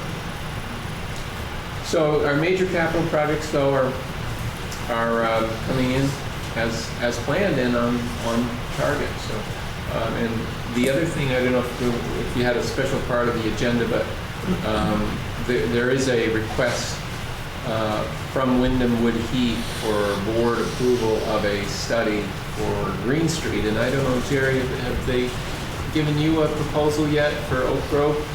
No, we met last week, Friday, we took a tour and walked around. I haven't heard anything back. Okay, so we probably will, and this is a recommendation that they're making to all of our school boards in the Wyndham Southeast Supervisory Union. It basically says we've done a site visit and we see an opportunity for greater energy savings, and they're basically saying we're prepared to fund 75% of a energy audit, and they're asking boards to approve that work and to commit to funding 25% of that. And I think in this proposal, it's a $5,500 study, and our share would be $1,375. And I would highly recommend that we take them up on their offer. So we'll entertain a motion to that right now. So moved. Second.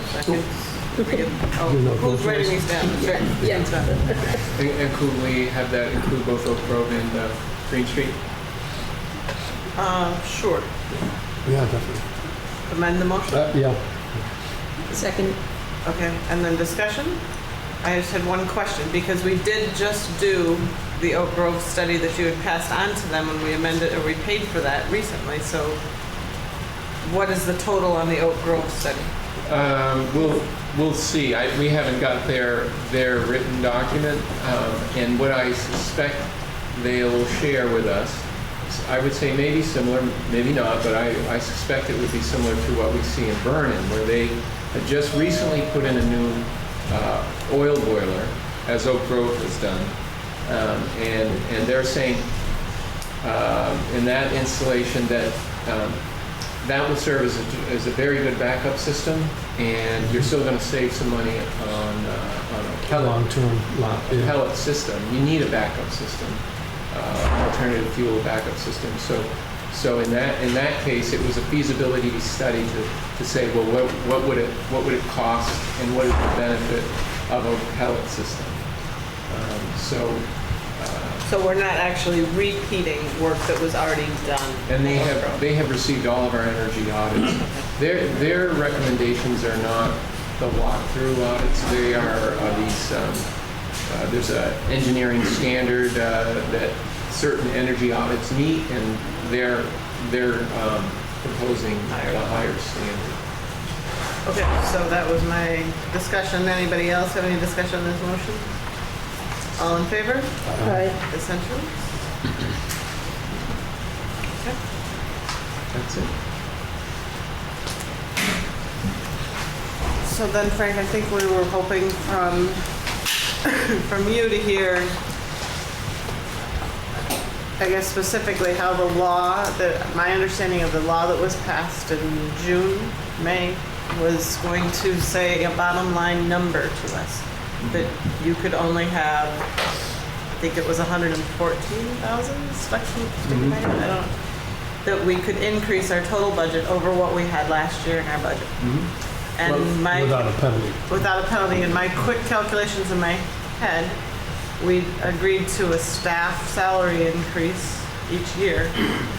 And that I think we would pretty much eat up the 114,000 just in paying staff. So. Well, so is it tomorrow we have a meeting up north? So it's not specifically about how to deal with that question, but it's kind of a general, here are the issues that we see coming down the road for us, and how shall we, what are our options to address it. So I would expect to get a fair amount more information tomorrow. But to begin answering your question, my understanding is that this Act 46 cap is per student cost. So the variable is $230 for Brattleboro Town School District.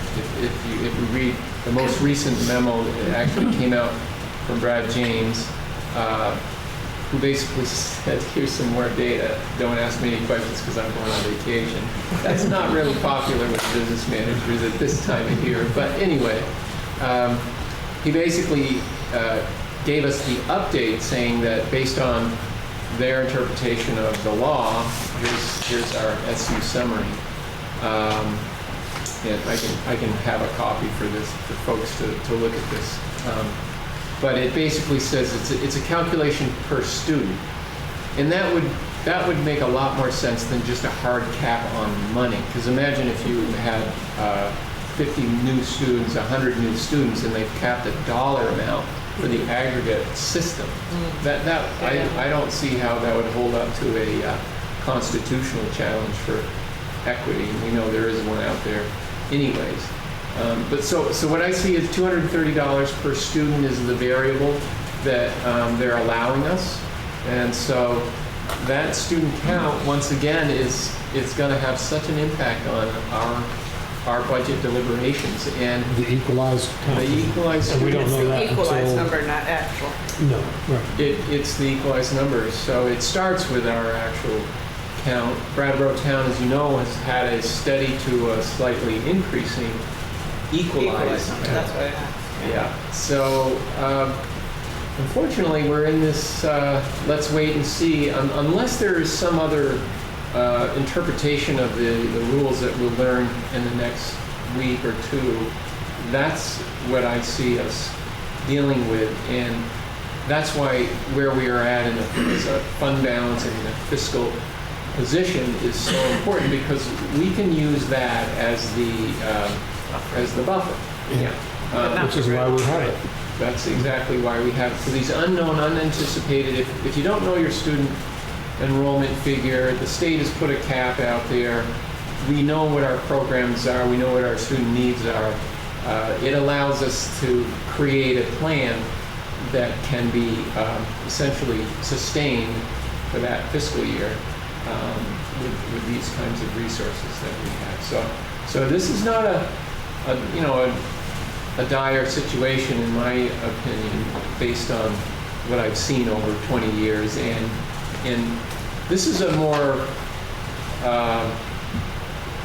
probably a more constrained environment that we're facing at this time than in past years, but it's not substantially different. This is a common position to be in after the legislative session. They talk up a lot of constraints and a lot of dark clouds, and then just this past year was typical. You know, they gave us the dollar and said it's going up to $1.05, $1.07. They adjourned 2 months after town meeting, and then it come down to 99 cents. You know, that's the reoccurring pattern over several years. So, you know, it's not easy, but it's not anything we haven't dealt with. Were you doing math there? Yeah, don't worry about that. Three things that we're looking for tomorrow's meeting. It's only a 1 hour meeting. Rebecca Holcomb will be there, the SBA reps, and Superintendent's Association reps will be there. Things like the financial models, to look at the incentives and the penalties. So Frank has spoken about that. We want to talk to them. They've been floating a lot of things about supporting through either the Vermont School Board Association or the Agency of Ed. I want to know what type of support that they have for districts that are considering the alternatives. As in what sort of help they'll give us in thinking it through? Yeah, exactly. Is that the support they're talking about? And then the different options, you know, the accelerated versus the alternative versus you know, a couple of other options. So I think we'll get some clarity on that, and then, you know, probably would want to really formalize a study committee. And I'm not sure if that's members of the Finance Committee, the SU Finance Committee, or other interested board members, but well, that would be for each board to determine. Yeah. So, quick question though, I don't really know exactly what this is that I'm looking at, but why is Brattleboro so much higher than everybody else? Why did Brattleboro get so much more flexibility than, say, Vernon? It's a good question, and it's an interesting Vernon's probably asking it more than me. It's an interesting methodology as how they calculated these numbers, but if you didn't notice, what Jill's pointing out is Brattleboro Town School District can spend up to $230 more per student in fiscal year 17 and still be under this penalty, whereas Dummerston, $114, so less than half of what Brattleboro Town. The answer to the question is because the calculation is proportional against the highest spending. And Dummerston is like the second highest spending. That's right. So because we're proportionally that much lower than the other towns around us, we get to spend up to the $230. Or another way to say it is they're saying the most any district can spend more than the prior year per student is 5.5%. So that's the high end, and that's for Rupert, who's spending $9,000 a kid. So they're saying you can go up 5%. So, you know, that's not much, but that's what they get. And then if we were the highest spending school, we get 0. They get 5%, we get 0, and everybody else is in between. And that might make some sense if Weybridge, the highest spending in the system, was the model school for us all to emulate, but I don't think they are. So anyways, So that's probably causing a bit of frustration some places. And it also would lead me to say That's why they're having these hour-long meetings well, every when 2 people are weeks. saying this is all about closing smaller schools, I mean, that seems to lead towards validity towards that complaint. Well, if you don't consolidate and basically get rid of the boards for the smaller schools, you lose the grant.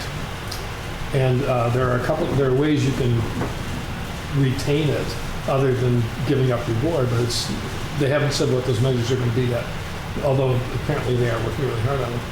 And if you do consolidate, you get the dime and you get to keep your small school grant. So Right, but the small school grant goes away eventually, right? no, not if you consolidate. That's right. It doesn't? That was a proposed legislation that didn't pass.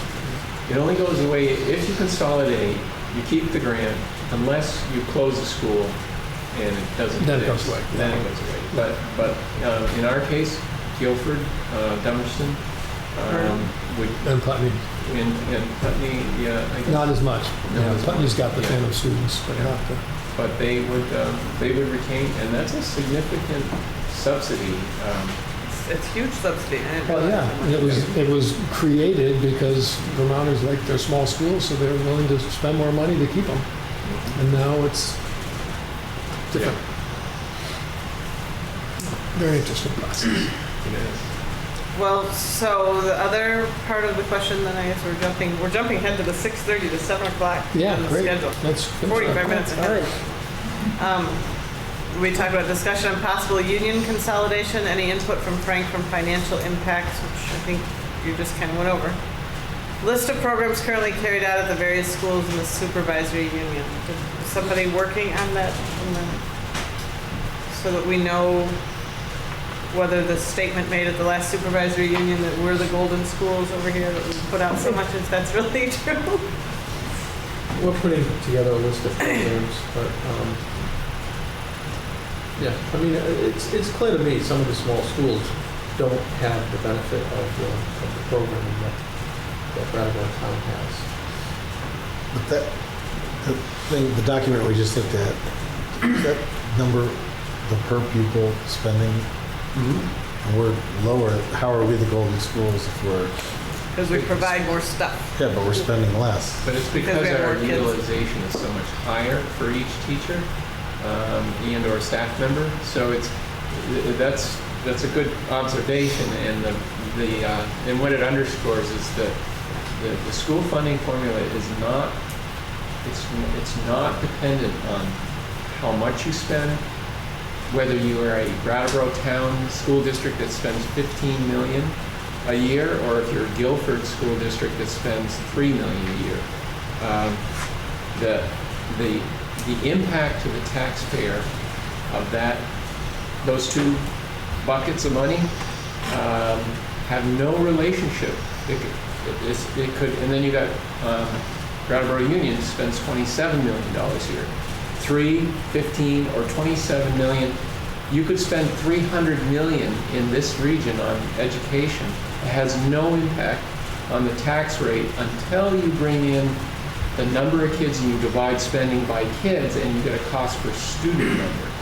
So you can see once you go to that level, the state takes that cost per student statistic and turns it into a tax rate. So the point is that Brattleboro Town has a critical mass of students and resources that are highly utilized. So your cost per student is lower than everybody else around So you. class size numbers are a big factor.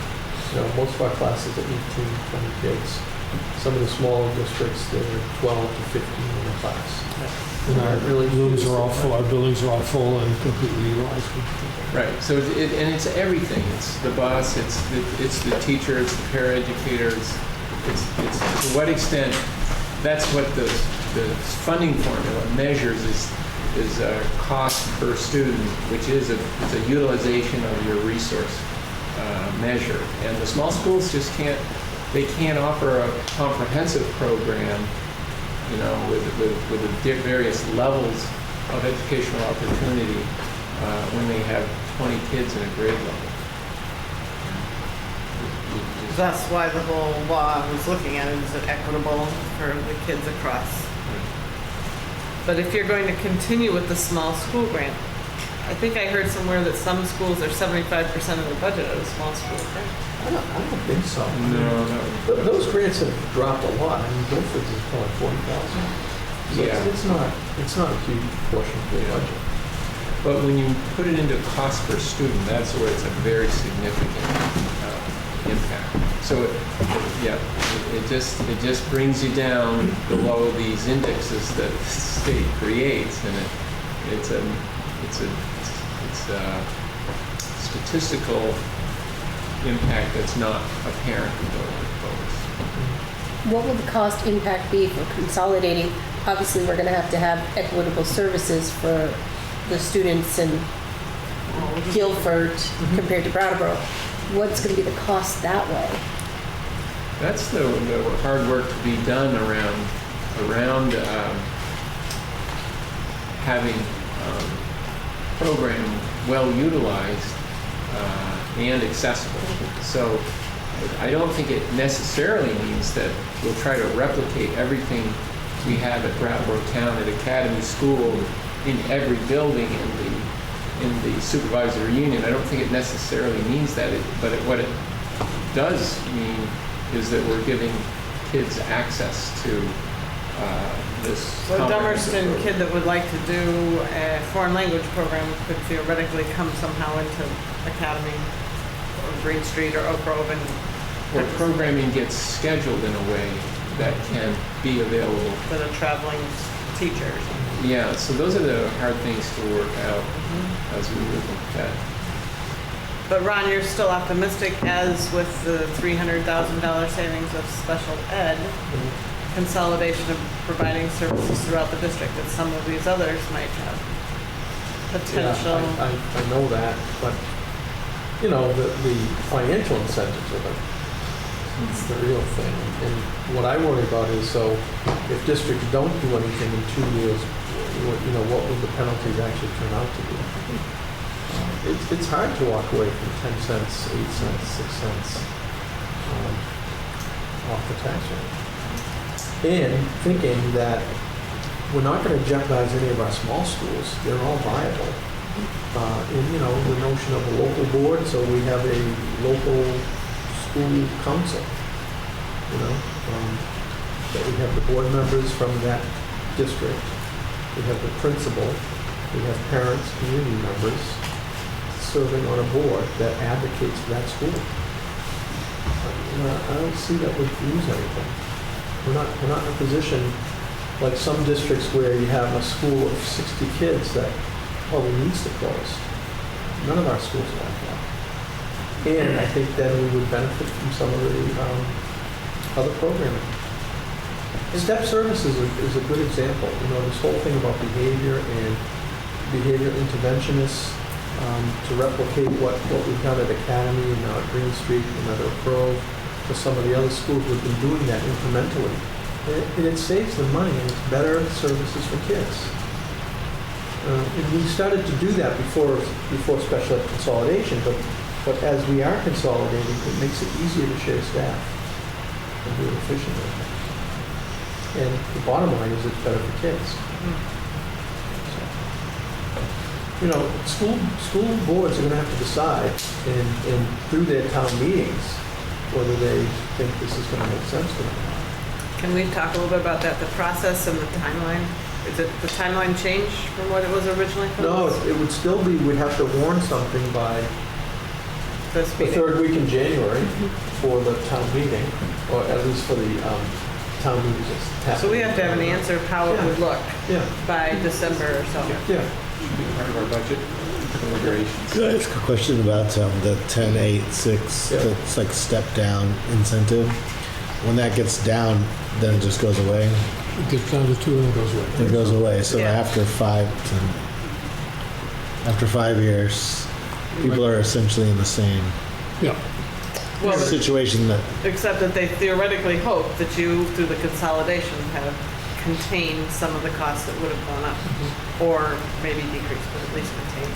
Although every study that's been done has indicated that it's actually going to cost more. And that's why they keep saying this isn't about saving money, it's about equity, about making every kid get the same quality of education. They keep saying over and over again, this is not intended to save money. The fiscal office does a study and they don't find savings. In fact, the first couple of years of tax are going to be significantly harder to pay for the incentives.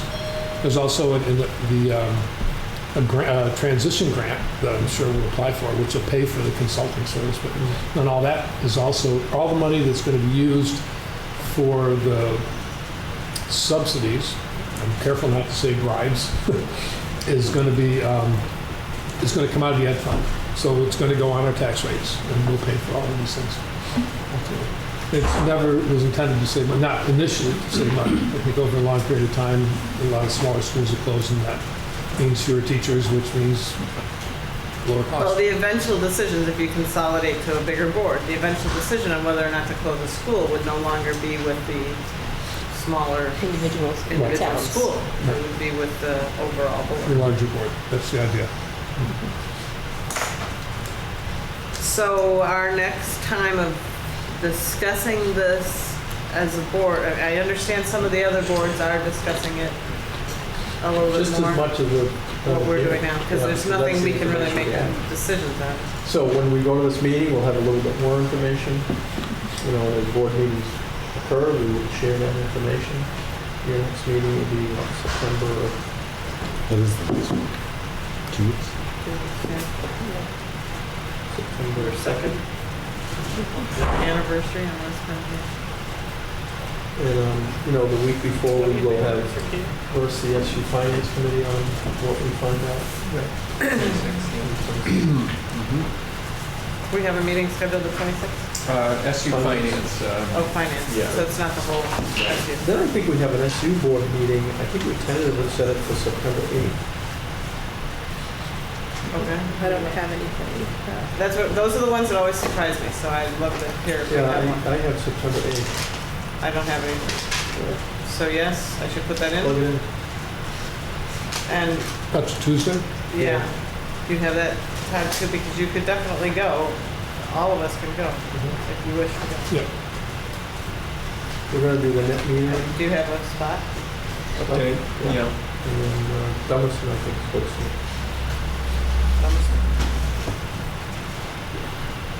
At 6 o'clock, open. It's 6:30. It's fine, so I have something. Fortunately, I forgot to put it on the calendar. It's another miss all around.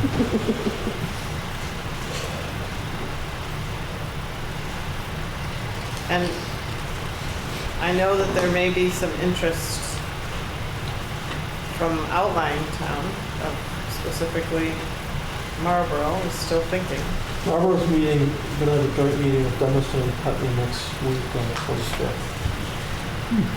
And there's nothing in the law that precludes another town to coming in, right? Actually encouraging, yeah. I think one of the ways it gets described is that it's a blank slate. If you can come up with a really good proposal for how to work together, they'll consider it. So- New No. board districts, different configurations, anything you can figure out. Because Marlboro's Wyndham Central? They're Wyndham Central, yeah, but I think most of the Yeah. high school kids come to Yeah. Brattleboro and They have Their choice. school choice. they, for secondary, they do, yeah. They go through 8. The corridor, the economic corridor just doesn't connect to new Bain towns as easily as it does to Brattleboro. It would be logical that they consider it. Their kids are usually already our rec department, sports and stuff, and so there's a lot of connections. Now, is it still where not all school districts have to come into Yeah, do the we all have to consolidation, choose? or is it now No. all or nothing? I think we're gonna find that if Marlboro wants to join in, it would be part of the K-12 board, K-12 board. No, I'm talking like, say, Our you know, existing. our supervising. existing. Oh. Yeah, if somebody Yeah, I doesn't mean, want if somebody to. chooses to not be in, I think they can try to advocate for a separate district, but I worry that would close them if they ultimately make a decision like that. Because they will not have the resources that a supervisory district would have. So, I mean, those are gonna be the tough discussions, you know, around November, December. What are the implications for you if you decide not to do this as a single board? Then how does the board form for this new super? Well, that's one of the discussions that we'd have to have. Yeah, I'm sure they have a Probably similar ratio to the in high terms school. of it's like the high school. We represent it, yeah. The number of That would just make prorated sense. reps. Yeah. You know, Based I on- would like if we could do it for smaller districts to have 2 board members for each small district. And then the different ratio, but you don't want to have a board that's too numerous. Right, that's Like correct. 11 Right. people. would How be is it for the manageable. VUHS board now? 9 is really good. They used to have 17, it was awful. But Oh, they have a gosh. So how many from each town?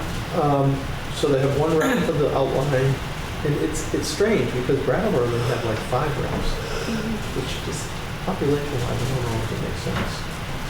So you wouldn't model, what you're saying is your idea wouldn't model what's going on in VUHS right It now? would be similar, but I think it would have to look at the numbers in terms of the student population and the general population. The Waste Management District is apportioned by population, and Brattleboro has 6. Westminster has 2, and all the other towns in the county have 1 each. So that's probably is fairly Probably representative. fairly. What about per school, like What about 3 schools in Brattleboro, so 3 reps in we Brattleboro have 6 schools? Yeah. for town, for the No, you district? have the high school. Yeah. So you have to, the high school Middle board would school. join too. Yeah. Yeah, it would be consolidating everybody. Oh. Yeah, no, it wouldn't just be, Yeah, no, mine it was would be pre-K through 12. everybody. Pre-K, so EES and any other, everybody up, which is where you also get the higher numbers faster because you're throwing in pre-K as well. So all the business gets mixed. Everything. And, I mean, from Lyle's perspective, it already is, It is, exactly. and certainly from Ron's. And Frank, yeah. Don't screw around. Yeah, so I don't see it as a huge bit of change that we have to do still, but as long as we can address that, that's why I'm still worried about the list of programs slightly. How do you Yeah. address getting that equity throughout the entire district and not That's, yeah, increase you're right, that's gonna be the hard Right. thing to talk about, because people are gonna look and say, well, am I gonna use this program, or are we gonna have to pay for your program, and that's. And I think- Conversation, no. I'd like to take a kind of a straw poll here. I don't think we as a board are hoping to lose any programs through this, right? We're not really willing to say, oh, but we really don't like foreign language or after school or tutoring or something. And I would not be advocating for reduced services. And I think we're hoping to keep this as it is. Right. And then just share. So, as an example, some efficiency, I think I was at Guilford a couple of meetings ago, and there was a question about the after-school programming at Academy, because some of the kids, because of their families, Work in come town. through Brattleboro. And would there be a possibility of those Guilford kids coming into the after-school program at Academy? I think probably if we have the space, and, you could do that.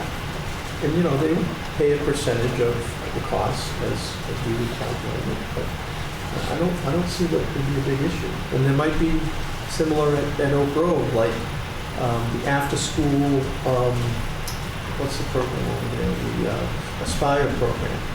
They don't have the critical mass to have a program at Guilford, but there's probably 5 or 6 families that could have their kids at Oak Grove and then, go through that system. So, The reality for a lot of parents is that they have to come into Brattleboro anyway for the rec department programs if their kids are in outlying towns. You have to come into Brattleboro and go shopping to get groceries. Exactly, but I mean, there's their kids But not every being day at Yeah, 7:30. that's true. their kids being able to utilize things that are going on at any of these other schools. yeah, it's more, I think, about the after-school program. Yeah. Parents that already are here for work. Yeah. I mean, I can see a Dummerston parent saying, it's a heck of a lot more convenient if you bus my kid to the after-school program at Academy and then I pick him up there and then we all go home. Or even, which is why I keep mentioning the rec department, but if the kid is at the Aspire program at Oak Grove and then goes to the soccer practice that's held on Oak Grove's ground, it's one of those parenting things for me that I've always had a difficult time justifying, driving from my house to Academy to move the kid across town to the piano lesson at Green Street. So finally one day I said I'm moving him by bus. And I put him on a school bus to Green Street. But I mean, it's that sort of thing that happens with a lot of parents all around. I think most people are gonna wanna know what's gonna happen to our tax rate. All the towns are gonna wanna see, if we do this, what's gonna happen to the tax rate? Because that's really the bottom line, and I think it's the hardest question to answer. And one that nobody in Montpelier wanted to say anything about. And this is where they're saying in the next couple of weeks, they're going to be, the state has all the data. They have the ghost students, they have the equalized, they have the best guess at these indices to set tax rates. And they're supposed to be extending these models to us so that we can start doing this individually. On that sheet, didn't it list that Brattleboro has ghost students? Do we have those? Totally immaterial, 0.03. So totally immaterial as How opposed did we to. get a ghost?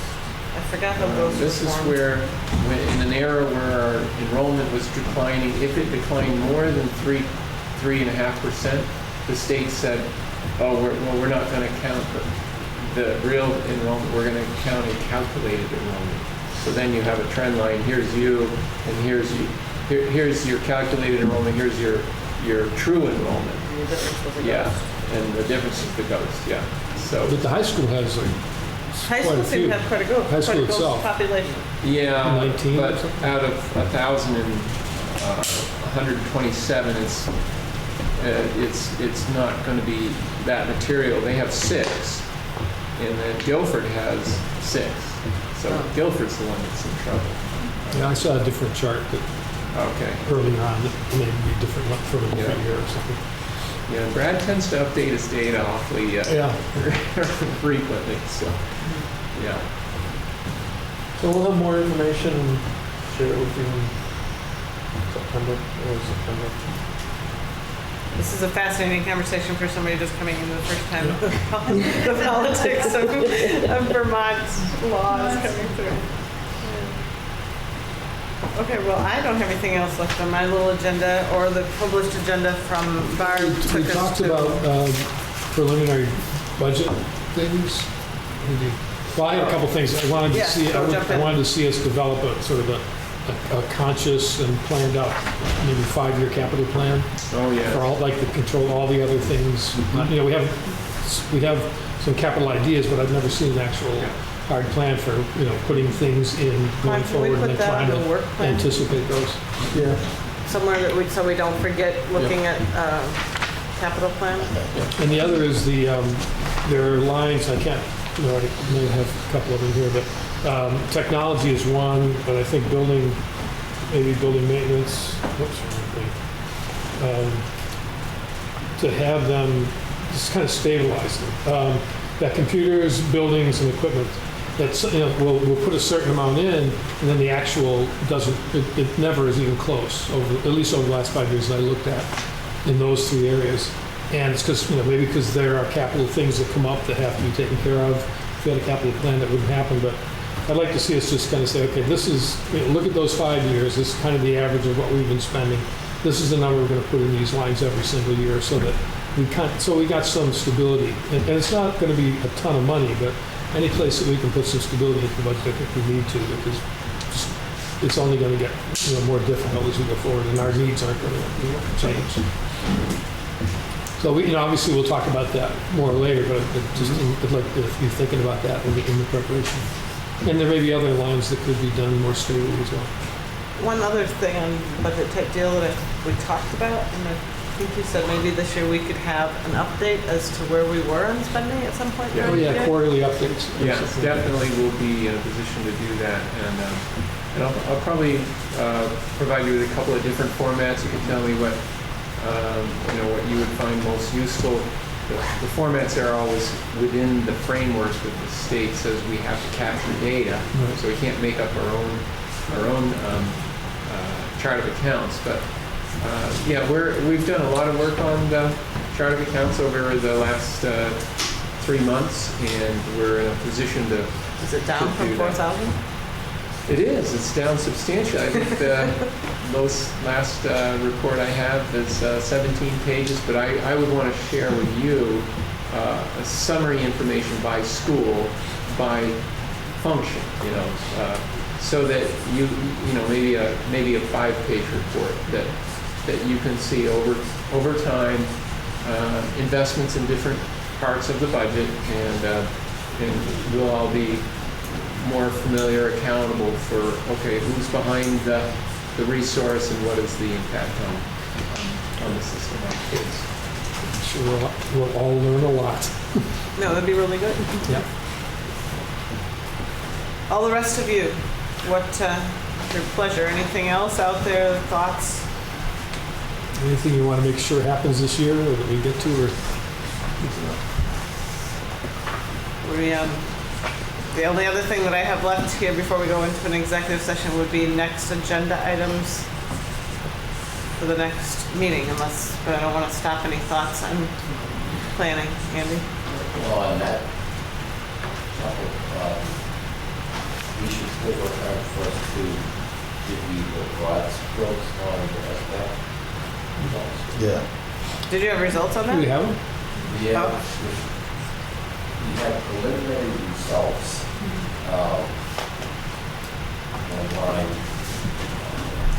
with more, we have the broad stuff, we have percentage of efficient appraisal. If by the second meeting in September, we would be able to do that. Yeah. Is it bad? They all said it was supposed to be terrible. No, it's I not wouldn't bad. say bad. No. I'm very happy with it. It's supposed to come a little quicker, but maybe next year. Maybe next year. Overall, we were pretty much above the state average around kids. Okay. And that's really the way to look at it, isn't it? As Yeah. opposed to how many are percentage proficient as opposed to last time that they were tested. Benchmark. There's no last. There is no benchmark yet. Well, but there was a proficiency number, as in how many kids were proficient for kneecap testing. It's a different test, but we Different test. called them proficient. Now we're gonna, Just right? keep in mind the NAEP, the National Assessment of Student Progress, where is in the top 5% nationwide. So anytime we transition from the old system to NECAP, from the NECAP to SBAC, it's just, you're gonna see progress, but So, and the NAEP, we also participated in this year? we can always, still learn. And that's a So we can still national see that one. standard. And the SBAC results, are they compared by state yet, or no? I have not seen No. that. Only, I got an email earlier in the week where only 4 states have released their data to schools. And Vermont was a little bit more.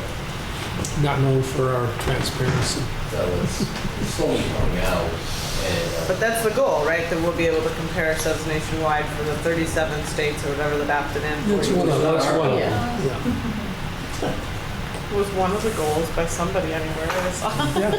Well, that's so that we can have a number that we can compare to other things, towns, states. It'll be our goal, Andy, if we come out on top. We're number one. Okay. so the SBAC will schedule that for the second meeting in September. So is there anything for this next immediate meeting? Just the calendar. The beginning of this school year, how, Yeah. I'll have a draft for the plan, the yellow plan. And a report from the Montpelier meeting tomorrow. Yeah. Is the first day of school for Oak Grove going to be the half day with the barbecue thing? Or no, that's Green Street. Yeah, we've done that for many years. Actually, this year we're starting, we're gonna go the full day. Just a normal day? Yep. And so Oak Grove's a normal full day? That was the schedule that their leadership team created last year, so I was Wanna looking at go with that? scheduling yes. We're done at 11:30. So we have like family workshops, family parent workshops, and then I think there's like some sort of a picnic lunch at 11 till 1:30. So you are a half day? We are, I just always can't remember. Then people in town ask me, am I Okay, so I think we could While we transition, I'm gonna make a call.